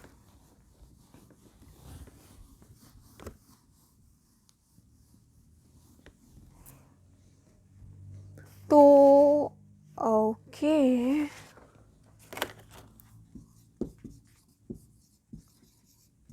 स्तूपास होते क्या है? ये होते हैं महाचित्यास। स्तूपास क्या होते हैं? महाचित्यास। अब महाचित्यास क्या होते हैं? जब कोई किसी भी जैसे कि बुद्धा हैं, उनको जब बरी किया गया, उनसे रिलेटेड कोई एक चीज़ एक बरियल के अंदर डाल दी जाती है, तो वो बन जाता है आपका स्तूपा। पर हम उसको बरियल ना बोल के कहते हैं महाचित्य। चित्य तो समझते हो ना, चिता जला दी वाला सीन जो होता है, चिता जला दी, चिता उसमें क्या होता है, वो यही होता है महाचित्य। कभी भी किसी भी फेमस टीचर की अगर हम कुछ उससे रिलेटेड चीज़ को एक चीज़ के अंदर बरी करते हैं तो उसको हम बोलते हैं महाचित्य। और बरी किस चीज़ के अंदर करते हैं? स्तूपास के अंदर। हम उसको बुलाते क्या है? स्तूपा। समझ गए? उसको बुलाते क्या है? स्तूपास। पहले के टाइम पे हमारे स्तूपास 4 सेक्रेड प्लेसेस पे थे, 4 पवित्र स्थानों पे थे। कहाँ पे? आप सबको ये पता होगा। सबसे पहले तुक्के मारने शुरू करो। 4 सेक्रेड स्थान कौन से? बुद्धा से रिलेटेड, गौतम बुद्धा से। पहली जहाँ वो उनका जन्म हुआ था, विच इज़ लुम्बिनी। दूसरी जहाँ पे उनको एनलाइटनमेंट गेन हुई थी, बोध गया। तीसरी जहाँ पे उन्होंने पहला फरमान दिया था, विच इज़ सारनाथ। और चौथी जहाँ पे उनको निबाना अटेंड हुआ था, कुशीनगर। ये आपके 4 सेक्रेड प्लेसेस हैं जहाँ पे आपके स्टार्टिंग में इनिशियल टाइम पे अर्लीस्ट प्लेसेस पे स्तूपास थे। और धीरे धीरे अशोक आए, अशोक ने उन्होंने भी स्तूपास बनवा दिए। कैसे? उन्होंने वो अशोक जो थे आपके लुम्बिनी गए, अशोक जो थे आपके लुम्बिनी गए और उन्होंने वहाँ पे स्तूपा बना दिया एक रिमार्क डालने के लिए कि हाँ मैं यहाँ पे विज़िट होके आया हूँ। और ऐसे करते करते दुनिया में, मतलब इंडिया के अंदर बहुत सारे ही आपके जो स्तूपास थे वो बन गए थे। अशोक ने बहुत ही इम्पोर्टेंट रोल भी प्ले किया है बुद्धिज़्म को बहुत ही अच्छे लेवल पे स्प्रेड करने के लिए। ये चीज़ हम सबको पता है। क्यों? क्योंकि अभी मैंने आपको बताया कि उन्होंने अपने 2 बच्चों को इस काम पे लगा दिया था बुद्धिज़्म स्प्रेड करने के लिए। उनको बोले बेटा तुम श्रीलंका जाओ, अगर वहाँ हो जाओ उसके बाद इंडोनेशिया चले जाना, इंडोनेशिया हो जाए तो फिर म्यांमार चले जाना, पर बुद्धिज़्म को स्प्रेड करते रहना। समझ आया? ये हमारे इनिशियल टाइम पे सेक्रेड प्लेसेस हमारी 4 थी जहाँ पे हमारे को महाचित्यास दिख रहे थे। महाचित्यास क्या होते हैं? जब हमारे टीचर से रिलेटेड कुछ रिलेटेड चीज़ को हम बरी करते हैं, उसको हम स्तूपास में बरी कर देते हैं और उसको हम बोलते हैं महाचित्यास। समझ आया? अब इसके बाद स्तूपास हमें पता चल गया होते क्या हैं बेसिकली। अब स्तूपास बनते कैसे थे वो देखते हैं। तो अभी मैं ज़रा वीडियो को पॉज कर दूँगी क्योंकि अभी मेरे को एक बहुत ही बड़ी सी ड्राइंग बनानी पड़ेगी। शायद ही बनाऊं क्योंकि वो बहुत ही मुश्किल है इसे बोर्ड पे बनानी तो। पर अभी मैं वीडियो को पॉज कर देती हूँ। इसके बाद की क्लास मैं आपको कंटिन्यू करूँगी जब वो ड्राइंग बन जाएगी। हाँ, तो अभी तक हमने बुद्धा में हमारे 5 रूल्स क्या थे, क्या चीज़ें आपको 5 मॉरल रूल्स क्या थे वो पढ़ लिया हमने। उनकी 4 नोबल ट्रूथ पढ़ ली, उनकी टीचिंग्स पढ़ ली। नेक्स्ट टॉपिक क्या आता है हमारा? Stupas. Basically why stupas were built and how they were built. 2 question आते हैं, वाई क्यों और कैसे बने। ठीक है, तो सबसे पहले क्यों बने? क्योंकि उनको अपना रिलीजन आगे बढ़ाना था भाई, बुद्धिज़्म है तो बढ़ाना ही था। तो उसके लिए स्तूपास बनाए कि लोग इसको जान पाए, इसके थ्रू चीज़ों को समझ पाए। आपका पेज नंबर 96 पे आ जाओ, 7.1। ये सारी चीज़ें क्या है कि रिलीजन बनाना है और स्तूपास बढ़ाने, और कभी कभी राजाओं को भी अपनी नाम रोशन करने के लिए, अपना नाम ऊंचा करने के लिए स्तूपास बनवाने थे। ठीक है, कैसे कि अशोक ने लुम्बिनी में अपना लुम्बिनी में एक स्तूपा बनवा दिया, ये मार्क करवाने के लिए कि मैं वहाँ पे विज़िट कर गया हूँ, मैंने लुम्बिनी में विज़िट किया है, मतलब कि गौतम बुद्ध का मैं फॉलोअर हूँ और मैं लुम्बिनी पे गया हूँ। अब ये चीज़ को रिमार्क करने के लिए या लोगों तक याद रखवाने के लिए उन्होंने स्तूपास बनाए। पर स्टार्टिंग में आपके स्तूपास बहुत ही सिंपल से थे, इतने ज़्यादा कॉम्प्लेक्स नहीं थे। सिर्फ स्टार्टिंग में 4 जगह पे ही थे, बहरूत, सांची, सारनाथ, ऐसी जगह पे स्तूपास बन रहे थे। उसके बाद और भी जगह पे बने। कैसे? सिंपल स्तूपास कहाँ बन रहे थे? आपके सांची और बहरूच में। उसके बाद ऐसे कॉम्प्लेक्स कहाँ पे बन रहे थे? आपके अवंती और शाहजी ढेरी पे, वहाँ पे आपके ऐसे स्तूपास थे, मतलब बहुत ही ज़्यादा कॉम्प्लेक्स। तो अब ये क्यों बनाया है मैं नॉर्मली समझा देती हूँ। यहाँ पे हर्मिका है, यहाँ पे यष्टि है। ये क्यों बनाया है? क्योंकि MCQs में कभी कभी क्वेश्चन आ जाता है, यष्टि क्या होती है, हर्मिका क्या होता है, सॉरी, हर्मिका क्या होता है, वो चीज़ होती है। मतलब क्वेश्चन में आता है हर्मिका क्या होता है, बोल देते कॉरिडोर होता है, बालकनी होती है, घर का कोई एंट्रेंस होती है, स्तूपा में कोई क्या उसका रेलेवेंस है, क्या चीज़ है वो। उसके बाद छतरी क्या होती है, ये क्वेश्चन आ जाते हैं, इसलिए मैंने पूरा समझाने के लिए ऐसे बनाया है। तो सबसे पहले हाँ ऊपर से शुरू करते हैं। छतरी को हम बोलते हैं अम्ब्रेला, छतरी को हम बोलते हैं अम्ब्रेला, मतलब कि ये ऊपर का ये वाला जो एरिया है इसको हम बोलते हैं अम्ब्रेला। कुछ ऐसा अम्ब्रेला टाइप कुछ बना रखा है इन्होंने, तो इसको बोलते हैं हम छतरी। उसके बाद नीचे उसकी जो स्टिक है, या फिर आप कह सकते हो उसकी जो स्टैंड है, उसको हम बोलते हैं यष्टि। जो इस अम्ब्रेला को या इस छतरी को पकड़ के रखी हुई है, उसको हम बोलते हैं यष्टि। उसके बाद नीचे ये आ जाता है आपका हर्मिका, आपके अंडा से ऊपर होता है हर्मिका, जिसको हम बोलते हैं बालकनी। आपकी हर्मिका क्या होती है? बालकनी। याद रखना, MCQs में आ सकता है हर्मिका, बालकनी। उसके बाद ये सर्कुलर शेप में या सेमी सर्कुलर शेप का जो है, स्पेरिकल शेप का जो है, ये क्या है? अंडा। क्या है? अंडा, आधा अंडा, ठीक है ना। उसकी शेप ऐसी ही होती है, ये भी ऐसा ही है, तो ये है अंडा। उसके बाद ये एरिया जो आपका है वॉकवे है, मतलब यहाँ पे लोग चलते हैं, यहाँ पे लोग चलते हैं। उसके बाद ये आपका स्टेयरकेस है। ऑफकोर्स ऐसा स्टेयरकेस तो नहीं होता, ऐसे में ही जाता है, पर बनाने की बात है। ऐसे ही आपका क्या है? स्टेयरकेस। और ये है आपके गेटवेज, ये है वेस्टर्न, ये वाला है ईस्टर्न, और फिर साउथ और एक नॉर्दर्न गेटवे बनते हैं। टोटल 4 गेटवेज आपके बनते हैं। फिगर में अभी बस इतना ही दिखेगा, ये 2 आपके गेटवेज हैं। और ये है सर्कुलर रेलिंग। क्या है? Circular railing. अब ये क्या है? ये जो रेलिंग है ना, ये स्तूपा और आउटसाइड वर्ल्ड को डिवाइड कर देती है। ये डिवाइड कर देती है स्तूपा के अंदर जो लोग होते हैं और जो स्तूपा के बाहर जो लोग हैं उनको। कैसे?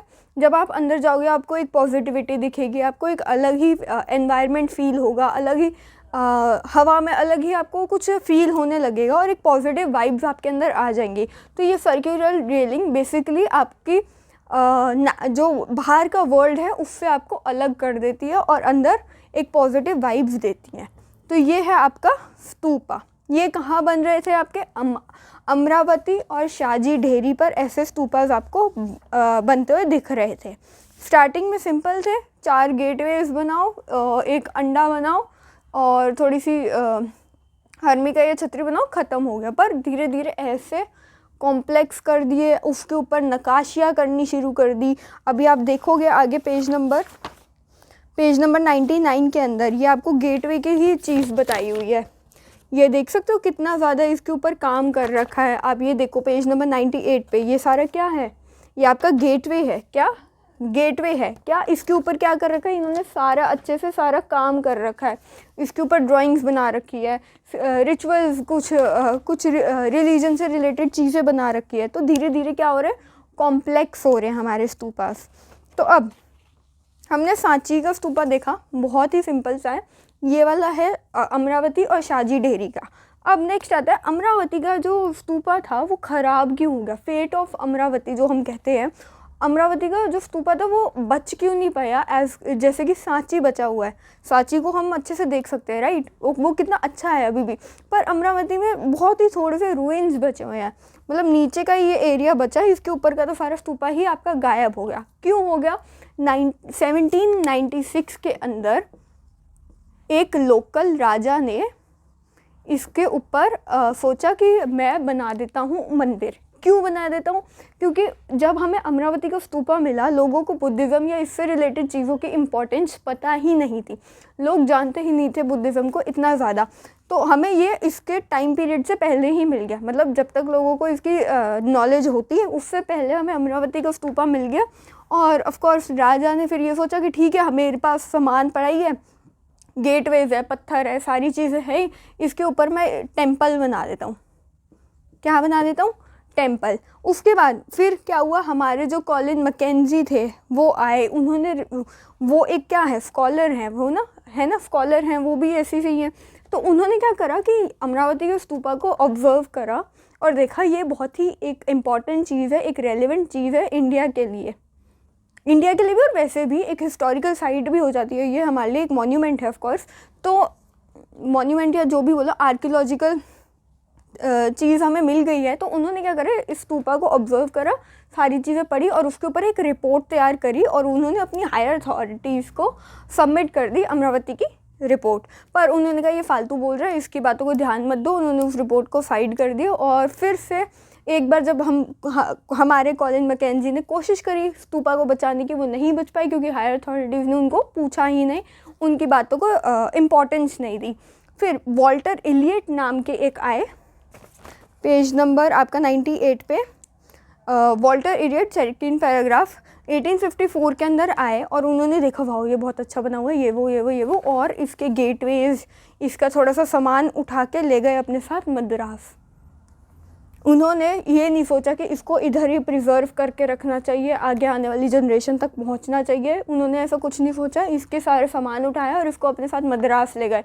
ऐसे ही लोग आए, कोई मद्रास ले गया, कोई उन्हें एशियाटिक सोसाइटी ऑफ बंगाल है वहाँ ले गया, लंदन ले गए, कैलकाटा ले गए, सारी जगह इसको ले गए और इसको ख़राब कर दिया।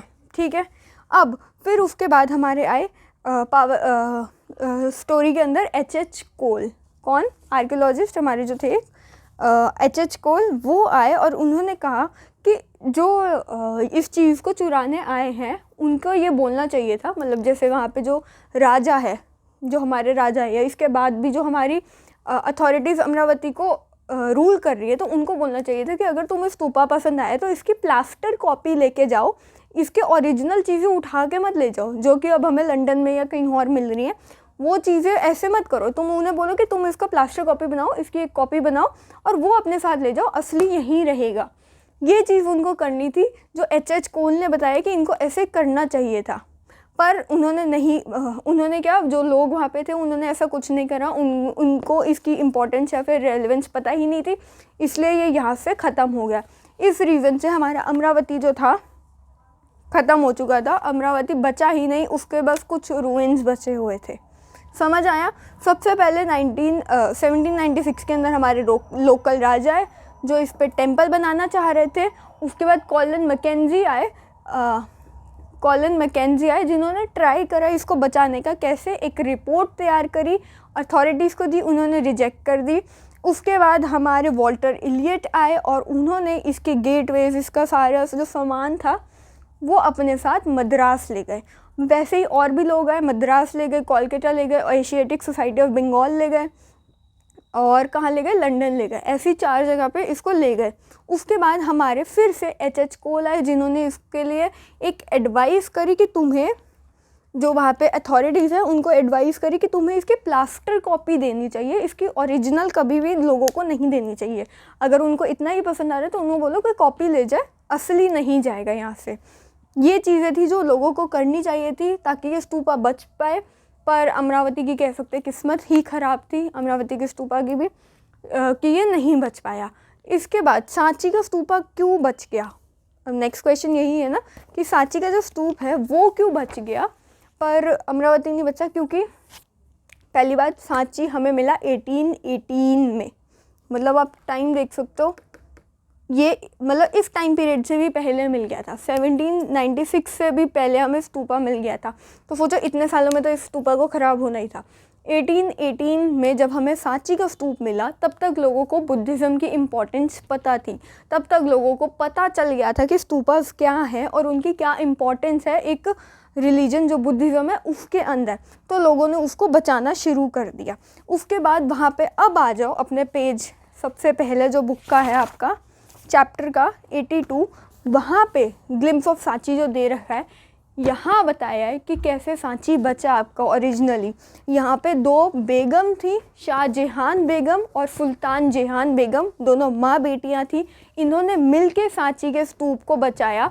वहाँ पे भी लंदन से, फ्रांस से लोग आए जिनको ये सांची स्तूप पसंद आया और उन्होंने कहा कि हम इसको ले जाना चाहते हैं। तो शाहजहान बेगम नहीं है, याद रखना, शाहजहान बेगम और सुल्तान जहान बेगम, ये 2 बेगम थी जिन्होंने बोला कि नहीं, तुम इसकी प्लास्टर कॉपी बनाओ, यहाँ बैठ के इसके सारी कॉपी पेस्ट कर लो और प्लास्टर कॉपी अपने साथ लेके जाओ, पर असली स्तूप यहाँ पे नहीं रहेगा।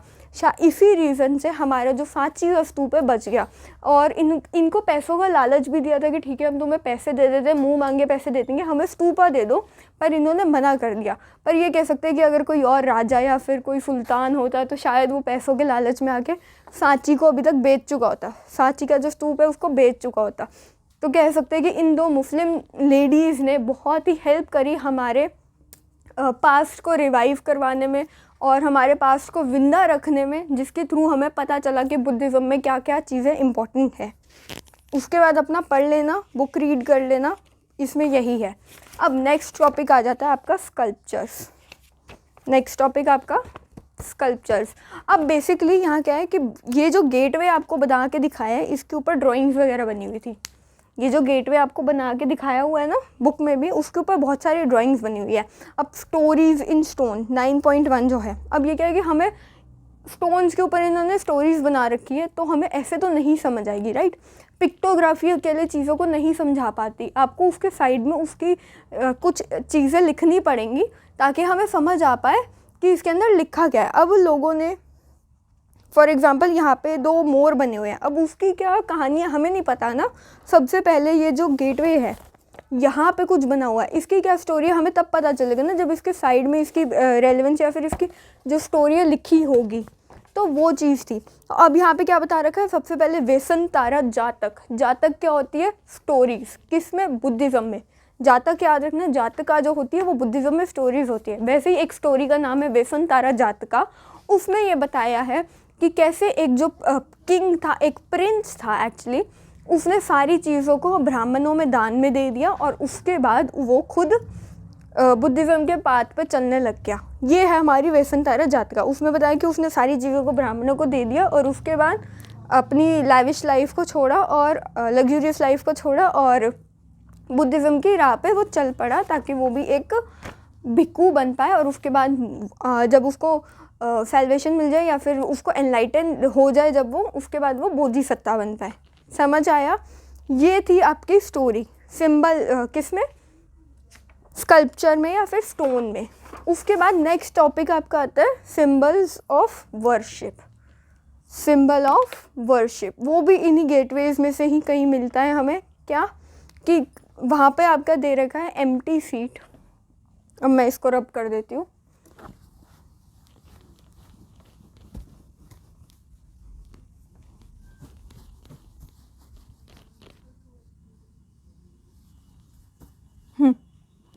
चलो अब आता है आपका सिंबल ऑफ वर्शिप। सिंबल में क्या क्या दे रखा है आपका, पहला एम्प्टी सीट, उसके बाद व्हील दे रखा है, और क्या दे रखा है आपका, wait a second, stupa. Empty seat क्या बताती है, मेडिटेशन। एम्प्टी सीट क्या बताती है वहाँ पे, मेडिटेशन, जहाँ बुद्धा ने मेडिटेट करा था ताकि वो एनलाइटेंड हो पाए। उसके बाद है आपका व्हील आपका ऐसा सा बना हुआ है। इससे क्या होता है, समय का चक्र दोबारा घूम गया है, एक नए सिरे से सब कुछ दोबारा से शुरू होने वाला है, एक पॉजिटिव राह शुरू हो जाएगी, एक पॉजिटिव रास्ता फिर से शुरू हो जाएगा। तो ये है व्हील का मतलब। और उसके बाद स्तूपा का मतलब मैंने आपको बताया, स्तूपा का मतलब ही होता है चित्या, मतलब महापरिनिब्बाना। इसका मतलब जब उनको मोक्ष मिल गया था, जब उनकी डेथ हो गई थी बुद्धा की, तो उसको हम बोल देते हैं स्तूपा। और उनसे रिलेटेड कोई भी चीज़ किसी में डाल के उसको स्तूपा बना दे तो उसको महाचित्या ही बोलते हैं। तो ये था आपकी सिंबल्स ऑफ वर्शिप, मतलब इन 3 सिंबल्स को हम वर्शिप करते हैं। समझ आया? एम्प्टी सीट, मेडिटेशन, व्हील मतलब समय का चक्कर दोबारा घूम गया, मतलब पहला सरमन उनका जो था यहाँ पे दिया गया था और उसके बाद चीज़ों को बदलाव, उन मतलब कि जो बदलाव की तरफ पहली सीढ़ी थी वो चढ़ी गई थी और उसके बाद आपका स्तूपा जब महापरिनिब्बाण उनको अटेन हुआ था। समझ आया? इसके बाद आपका क्या है कि हमने ये पढ़ा स्टोन्स में क्या क्या दिया हुआ है, सिंबल्स में क्या क्या दिया हुआ है। उसके बाद popular traditions, page number 101, popular traditions. इसके अंदर ये बताया है कि बुद्धिज़्म में सारे पुराने रिलीजन से भी तो कुछ लोग आए होंगे ना, किसी ने हिंदुइज़्म को छोड़ा होगा, किसी ने कोई और रिलीजन छोड़ा होगा, किसी ने कोई और रिलीजन छोड़ा, तो वो सारे रिलीजन्स को छोड़ के आए हैं ना बुद्धिज़्म में, तो अब वो अपना भी कुछ ना कुछ तो ग्लिम्स डालेंगे ना। अब जैसे कि हमारा जो गेटवे है वहाँ पर एक लेडी हमें मिलती है,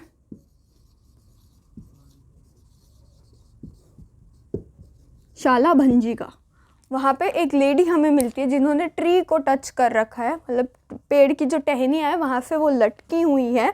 ये रही आपकी वो फिगर, मतलब ये क्या है, ये लेडी है जिसका नाम है शालाभंजी का और ये ट्री से ऐसे पेड़ की किसी टहनी से लटकी हुई है।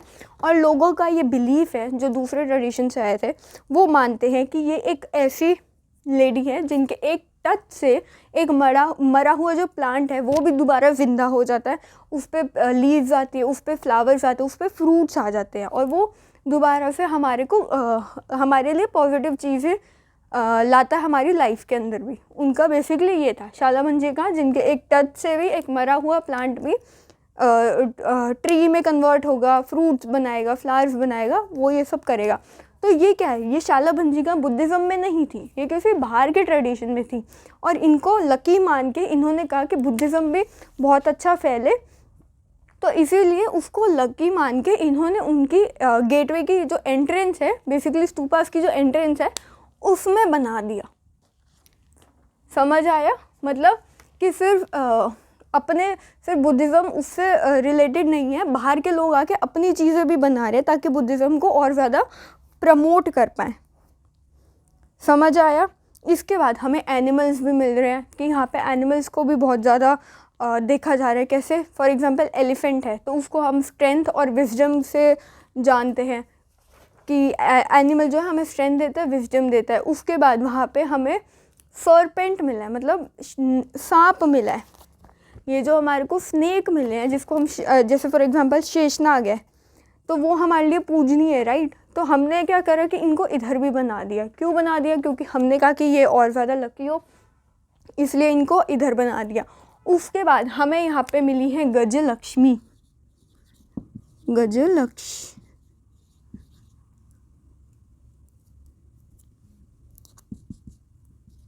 लक्ष्मी ये कौन है? अब गजलक्ष्मी कौन है? बेसिकली ये गॉडेस ऑफ फॉर्च्यून है। कुछ लोग कहते हैं ये लक्ष्मी है तो ऑफकोर्स फॉर्च्यून लाती है, पैसा लाती है, धन की देवी है। इसके अलावा कुछ लोग कहते हैं कि ये गजलक्ष्मी ना होके ये माया है। ये कौन है? ये माया है। कौन? बुद्धा की जो फॉस्टर मदर थी वो है ये। इनको माया भी बोला जाता है। आपकी ये रही, यहाँ पे इनको 2 एलिफेंट्स के आसपास इनको दिखाया गया है। बीच में ये आपकी गजलक्ष्मी है और इधर 2 एलिफेंट्स दिखाए हैं, मतलब स्ट्रेंथ और विजडम भी दिखाई हुई है। तो अब कुछ लोग कहते हैं कि ये गजलक्ष्मी है जो धन की देवी है, फॉर्च्यून की देवी है, या फिर कुछ लोग कहते हैं नहीं ये बुद्धा की मदर है जिनका नाम माया है। समझ आया? अब ये सारी चीज़ें हमको मिल रही हैं। हमें यहाँ पे एम्प्टी सीट भी मिल रही है, व्हील भी मिल रहे हैं, स्तूपास भी मिल रहे हैं, शालाभंजी का भी मिली है और उसके बाद हमें कुछ एनिमल्स भी मिले। एनिमल्स क्यों मिले? क्योंकि बुद्धा की जो स्टोरीज होती थी वो मॉरल बेस्ड होती थी, राइट। वो लोग मॉरल बेस्ड स्टोरीज थी। तो अब उसमें क्या दिखाया हुआ है कि फॉर एग्जांपल ये स्टोरी भी कहीं ना कहीं हमें लगता है कि बुद्ध से ही मिली हुई है, कि जो कछुए और खरगोश की स्टोरी है कि भागना, मतलब घमंड नहीं करना चाहिए अपनी स्पीड पे। वो सो गया कि ठीक है मैं तो जीत ही जाऊंगा, कुछ कछुआ कितना स्लो है। तो उसमें क्या दिखाया कि कछुआ मेहनत करके जीत गया और उसने कभी भी घमंड नहीं किया। वहीं पर जो आपका खरगोश था उसने घमंड किया। तो ये जो स्टोरी है वो कहाँ से निकली है? मॉरल बेस्ड स्टोरीज है, राइट। तो एनिमल्स का बेसिकली यहाँ पे क्या रोल होता था? वो मॉरल बेस्ड स्टोरीज बताते थे, तो उनको एनिमल के रूप में भी दिखाते थे। समझ रहे हो? कि बुद्धा को एनिमल के रूप में भी दिखाया कि वो आए और उन्होंने दिखाया कि देखो ऐसे भी होता है, इसलिए हमने एनिमल्स को भी इसके अंदर डाला। और बाकी उनकी अलग से तो क्या कहते हैं, उनकी अलग से तो पावर थी, वो तो हमें पता ही है। उसके बाद नेक्स्ट हमने ये सारी चीज़ें पढ़ ली। अब जो बाहर से स्कॉलर्स आ रहे हैं उनको हमारे ट्रेडिशंस के बारे में नहीं पता। हमें पता है यहाँ पे हमारे नरसिम्हा अवतार आए थे विष्णु जी के, ठीक है, हमारे यहाँ पे और भी भगवान देवी देवता आते हैं, राइट। अब क्या है, कुछ हमारे आधे एनिमल के फेस के होते हैं, फिर बॉडी जो होती है वो ह्यूमन की होती है, राइट। वो हमारे लिए बहुत कॉमन है। हमारे शेषनाग हैं, हम उनको पूजते हैं। वो हमारे लिए कितने लकी है या हमारे लिए कितने पॉजिटिव है वो हमको पता है। हम नाग पंचमी भी मनाते हैं, राइट। तो वो सारी चीज़ें हमारे ट्रेडिशन की चीज़ है, हमें पता है। अब बाहर से एक इंसान आया जेम्स फर्ग्यूसन नाम का, जो आके ना जानता कि बुद्धिज़्म क्या है, नहीं पता शाला भंजिका का रोल क्या है, ये नहीं पता उसको कि एम्प्टी सीट क्या होती है, वहाँ पे क्या दर्शाना चाहती है एम्प्टी सीट, उसको कुछ नहीं पता। वो आया, उन्होंने ये सारी चीज़ें देखी, उन्होंने स्नेक्स देखे, उन्होंने एलिफेंट्स देखे, ट्रीज़ देखे, उन्होंने बस ये बोल दिया बुद्धिज़्म एक ऐसा रिलीजन है जो सांपों और पेड़ों की पूजा करता है। क्या रियल में ये बुद्धिज़्म है? नहीं। उन्होंने बुद्धिज़्म को जाने बगैर अपना एक ओपिनियन बना लिया, किसने? जेम्स फर्ग्यूसन ने, कि बुद्धिज़्म जो है सांप और पेड़ों की पूजा करता है, क्योंकि वो फेमिलियर ही नहीं था बुद्धिस्ट ट्रेडिशन से, बुद्धिस्ट टेक्स्ट से, कि वो जान पाए कि असलियत में बुद्धिज़्म था क्या। तो ये गलती इन्होंने कर दी कि कुछ स्कॉलर्स आते हैं, कुछ आर्कियोलॉजिस्ट आते हैं जिनको कुछ पता होता नहीं है और आके अपनी राय दे जाते हैं। कनिंगम की कन्फ्यूजन भी यही थी, उसको पता नहीं था, उसने चाइनीज़ टेक्स्ट से रिलेट करना शुरू कर दिया, जो उसको सही लगा उतना उसने लिख दिया। इसने भी यही गलती करी, बिना जाने उसने अपना ओपिनियन दे दिया। नेक्स्ट आता है डेवलपमेंट ऑफ महायान बुद्धिज़्म, मतलब न्यू रिलीजियस ट्रेडिशंस। बेसिकली इधर क्या है, दो चीज़ें बताई गई हैं, महायान एंड हीनयान। ये दोनों बुद्धिज़्म में है, पर ये बेसिकली पाथ को बेसिकली ये पाथ को डिवाइड कर देते हैं कि तुम अब दो तरीक़ों से बुद्धिज़्म को फॉलो कर सकते हो। ये है हीनयान, ये है महायान।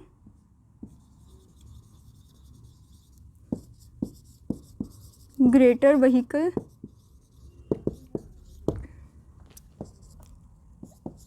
Laser vehicle.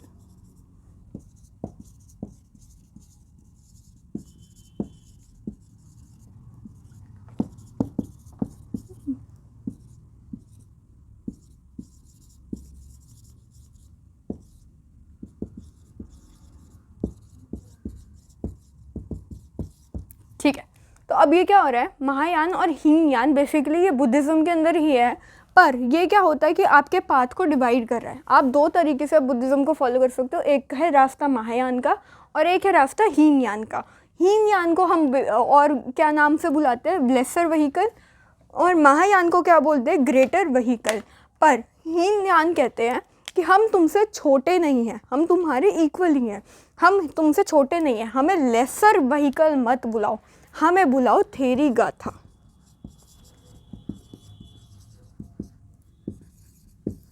हमें क्या बुलाओ, थेरी गाथा, थेरावादियन एक्चुअली, सॉरी थेरावादियन।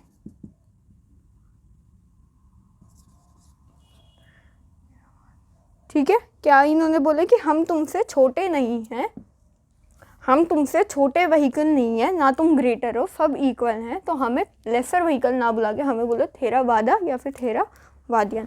अब यहाँ पे क्या हो रहा है कि यहाँ पे यहाँ वाला आइडियोलॉजी बोलते हैं कि बुद्धा कोई भगवान नहीं थे, वो एक ह्यूमन थे जिन्होंने अपने एफर्ट से निभाना अटेन करा, उनको सैल्वेशन मिली, उनको मोक्ष की प्राप्ति, उनको एनलाइटनमेंट मिली, उनको अपनी मेहनत से मिली ये सारी चीज़ें, राइट, अपने कर्मों पे बेस्ड उनको चीज़ें मिली। पर यहाँ क्या बोला महायान वालों ने कि नहीं, बुद्धा एक भगवान है, और बुद्धा ने, और इन्होंने बुद्धा की फिगर्स बनानी शुरू कर दी, बुद्धा की जो फिगर्स होती है, स्टैचूज होते हैं, वो बनाने शुरू कर दिए, जबकि हीनयान में बताया गया, या बुद्धा ने कह सकते हैं कि खुद बोला था कि मेरे को कभी भी भगवान की तरह पूजना मत, मैं एक इंसान हूँ जिसने अपनी मेहनत से एनलाइटनमेंट को प्राप्त किया, वैसे ही तुम भी करो। इस रास्ते पे हमारा हीनयान चलता था और उसने ह्यूमन फिगर ही माना, बुद्धा को कभी भी भगवान की तरह पूजा नहीं। और इन सब ने जो हीनयान को लेते हैं उन सब को यही बोला कि तुम अपने एफर्ट से ही निभाना और सैल्वेशन को अटेन कर सकते हो, मतलब सैल्वेशन को अटेन कर सकते हो। समझ आया? एनलाइटनमेंट हो सकती है तुम्हारी अपनी एफर्ट से, सेल्फ एफर्ट से। पर यहाँ पे क्या बोला है, और यहाँ क्या बोल रखा है कि अपनी लग्जरीज को छोड़ के निकल के आसपास घूमना पड़ेगा तभी तुम्हें ये सारी चीज़ मिलेगी। पर महायान में बताया कि नहीं, तुम सामने बैठी एक दीवार पे खड़े होके या बैठ के अपना मेडिटेट करोगे, तुम्हें सैल्वेशन मिल जाएगी, जो कि महायान की आइडियोलॉजी है। मैं इस पर कोई कमेंट नहीं करूँगी, ये चीज़ें बुक में लिखी हुई हैं।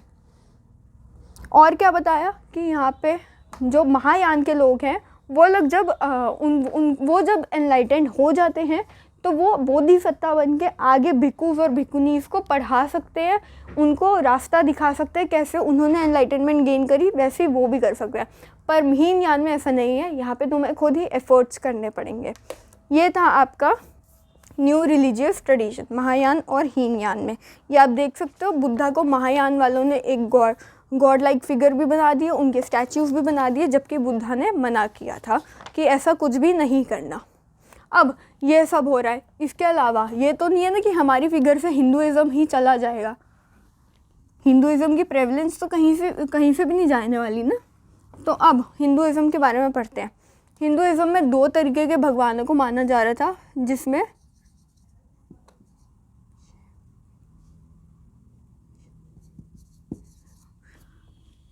और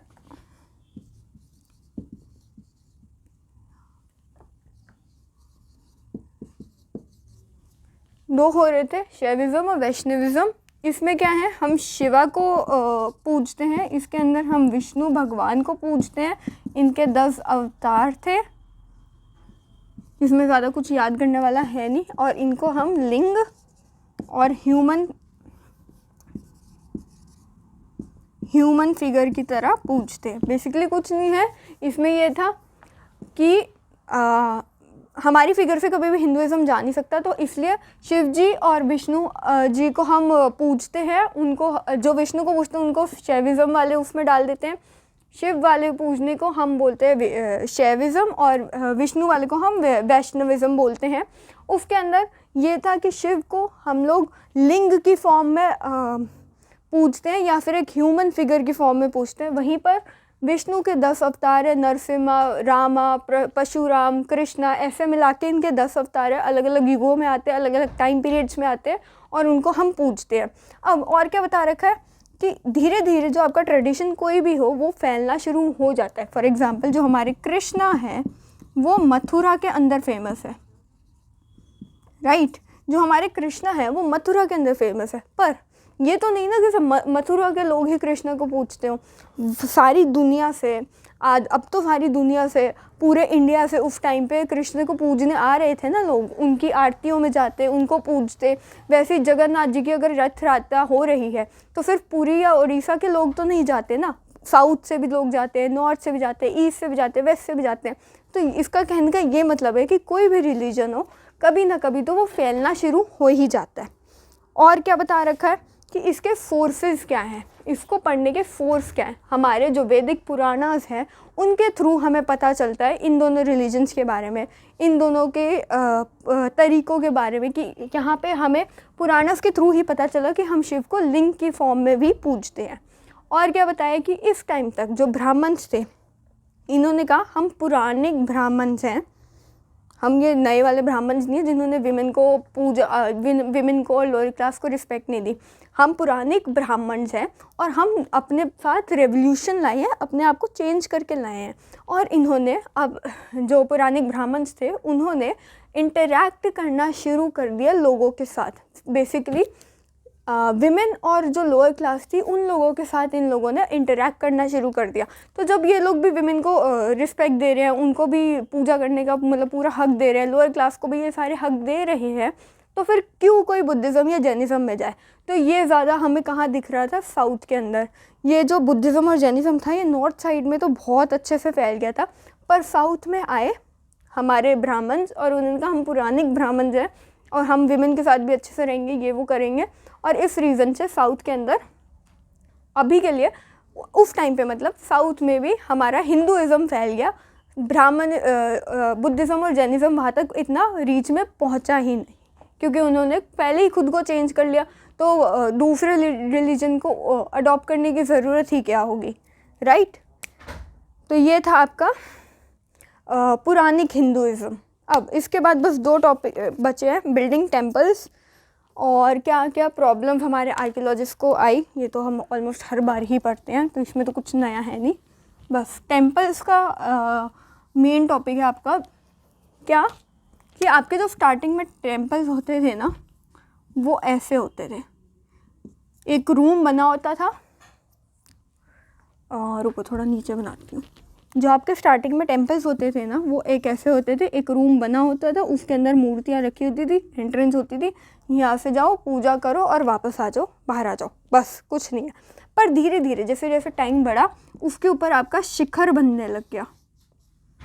क्या बनने लग गया, शिखर बनने लग गया। जो आजकल के आप टेम्पल्स देखते हो ना, ऊपर से ऐसे होते हैं, पॉइंटेड होते हैं, तो उसको हम क्या बुलाते हैं, शिखर बुलाते हैं। और आगे क्या करना लग गए, कॉरिडोर्स बनने लग गए, और उसको एरिया जो था टेम्पल्स का हमारा वो वाइड होने लग गया। हमारे टेम्पल्स का एरिया वाइड होने लग गया। यहाँ पे क्या होने लग गई, वाटर सप्लाई होने लग गई। पहले के टेम्पल्स में ऐसा कुछ नहीं था, पर अब के टेम्पल्स में वाटर सप्लाई हो रही है, असेंबली हॉल्स हो रहे हैं, कॉरिडोर्स हो रहे हैं, पूजा करने की जगह अलग हो रही है, सारी चीज़ें हो रही है। इसका मतलब हमारे टेम्पल्स को बहुत ज़्यादा अच्छे से बनाने लग गए। यहाँ पे गेटवेज बन रहे हैं, सब कुछ कर रहे हैं। शिखर क्या होती है, ये ऊपर वाला जो एरिया होता है टेम्पल का, उसको हम शिखर कहते हैं। तो पहले के एक सिर्फ रूम होता था, उसमें आदमी या औरत जो भी है इंसान जाए, पूजा करे और बाहर निकल जाए। पर अब के टेम्पल्स में शिखर बनने लग गए, उसमें वाटर सप्लाई होने लग गया, कॉरिडोर्स हो गए, असेंबली हॉल्स हो गए, और इनकी जो दीवारें होती थी वहाँ पे नक्काशियाँ करनी शुरू कर दी। भगवानों के स्कल्पचर्स बनाने शुरू कर दिए। मूर्तियों को तो अच्छे से बना ही रहे थे, दीवारों पे भी अच्छे से चीज़ें लिखने शुरू कर दी, स्कल्पचर्स बनाने शुरू कर गए, सारी चीज़ें उसमें होने लग गई। ऐसा ही एक एग्जांपल क्या है, एक बहुत ही अच्छा टेम्पल है कैलाशनाथ टेम्पल, जो कि 8th सेंचुरी के अंदर बना था, सिंगल रॉक को काट के। मतलब एक सिंगल रॉक से ही पूरा का पूरा कैलाशनाथ टेम्पल बन गया था। और वो कहाँ बना था, महाराष्ट्र के अंदर। 8th सेंचुरी के अंदर हमारा जो कैलाशनाथ टेम्पल था वो बन गया था। कैसे, सिंगल रॉक को काट के। फिगर आपके दिए रखी है 107 पे। ये वाला जो टेम्पल है ये कैलाशनाथ टेम्पल है, और इसको एक सिंगल रॉक से ही बनाया था।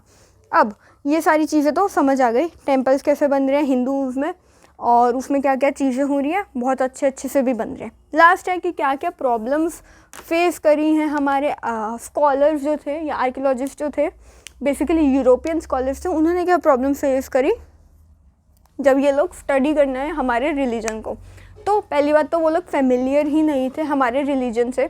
तो जब भी वो हाफ़ ह्यूमन और हाफ़ एनिमल वाली फिगर्स देखते थे हमारे यहाँ, या सरपेंट्स देखते थे, तो वो डर जाते थे कि ये क्या है, ये कैसा रिलीजन है, और इस बेसिस पे अपने ओपिनियंस देने शुरू करते थे। उसके अंदर इन्होंने ये भी बोला कि तुम्हारा जो रिलीजन है वो इन्फीरियर है, हमसे छोटा है। मतलब कि बिना किसी के रिलीजन को जाने उन्होंने ये बोल दिया कि तुम्हारा रिलीजन इन्फीरियर है, जो कि गलत है। तो ये कभी भी हमारे जो चीज़ें थी उनसे कभी 100% समझ ही नहीं पाए। और क्या पता चलता है कि जो कि हम अभी भी मैंने आपको बताया कि अगर यहाँ पे कोई फिगर दे रखी है तो आप इस फिगर से नहीं पहचान सकते कि इसका मीनिंग क्या है। आपको इसके साइड का टेक्स्ट भी पढ़ना पड़ेगा, तभी आपको समझ आएगा कि इसका क्या मतलब है। ठीक है, तो ये बताया आर्कियोलॉजिस्ट ने, ये बोला कि आपको किसी भी चीज़ को समझना है तो उसके साइड का टेक्स्ट हमेशा पढ़ना, और अच्छे से पढ़ के शुरू करना, पढ़ के समझना, तभी तुम्हें समझ आएगा कि क्या चीज़ है। लास्ट चीज़ है आपकी ये वाली फिगर, इसको समझ लो। ये रॉक बीच में से कटी हुई है, ठीक है। अब दो ग्रुप्स निकले। एक ग्रुप ने बोला ये रॉक इसलिए कट गई क्योंकि गंगा जो थी डायरेक्टली हेवन से आई थी और उसने ये वाली रॉक को बीच से काटते हुए वो आगे गई। ये पहला ग्रुप कहता है। दूसरा ग्रुप क्या कहता है, महाभारत के पहले के टाइम जब अर्जुन अपना अस्त्र पाना चाह रहा था, जब उसको अपना वेपन चाहिए था, जब उसको गांडीव के लिए कोई वेपन चाहिए था एक पावरफुल, तो वो मेडिटेट कर रहा था उधर ताकि उसको भगवान से उसका वेपन मिल सके। तो उस टाइम मेडिटेशन के टाइम जब उसको शायद वेपन मिल गया, उस टाइम पर ये वेपन यहाँ से निकला या कैसे भी निकला, उसके रीज़न से ये रॉक बीच में से आधी आधी हो गई, डिवाइड हो गई। ये था आपका चैप्टर। और लास्ट चीज़ ऑफकोर्स ओरल ट्रेडिशंस थे, हर चीज़ को लिखा नहीं जा रहा था तो हर चीज़ हमें समझ भी नहीं आ रही थी। ओरल ट्रेडिशंस की वजह से सारी चीज़ों को रिटन एविडेंसेस हमें नहीं मिलते, जितने मिलते हैं उसी के बेसिस पर ही हमें पता लगाना होता है कि क्या रिलीजन था, क्या कहना चाह रहा था, क्यों कहा और कब कहा। ये सारी चीज़ें हमें जितना मिलता है उसी से ही निकालना पड़ता है। तो आपका ये चैप्टर भी ख़त्म होता है। बहुत इजी सा चैप्टर था, थ्योरी ही थी, इसमें कोई ज़्यादा डेट्स वगैरह याद करने की चीज़ नहीं थी। बहुत इजी चैप्टर है और इसके साथ हमारी बुक 1 भी ख़त्म हो जाती है फाइनली। तो अब हम नेक्स्ट क्लास से बुक 2 शुरू करेंगे, जिसमें हमारा उसमें पहला चैप्टर कौन सा है, through the eyes of travellers. उसमें हम ये पढ़ेंगे कि कैसे हम बाहर से ट्रैवलर्स आए और उनके क्या ओपिनियंस थे हमारे इंडिया को लेके, वो सारी चीज़ें पढ़ेंगे। तब तक all the best, goodbye and take care. Thank you for joining my class.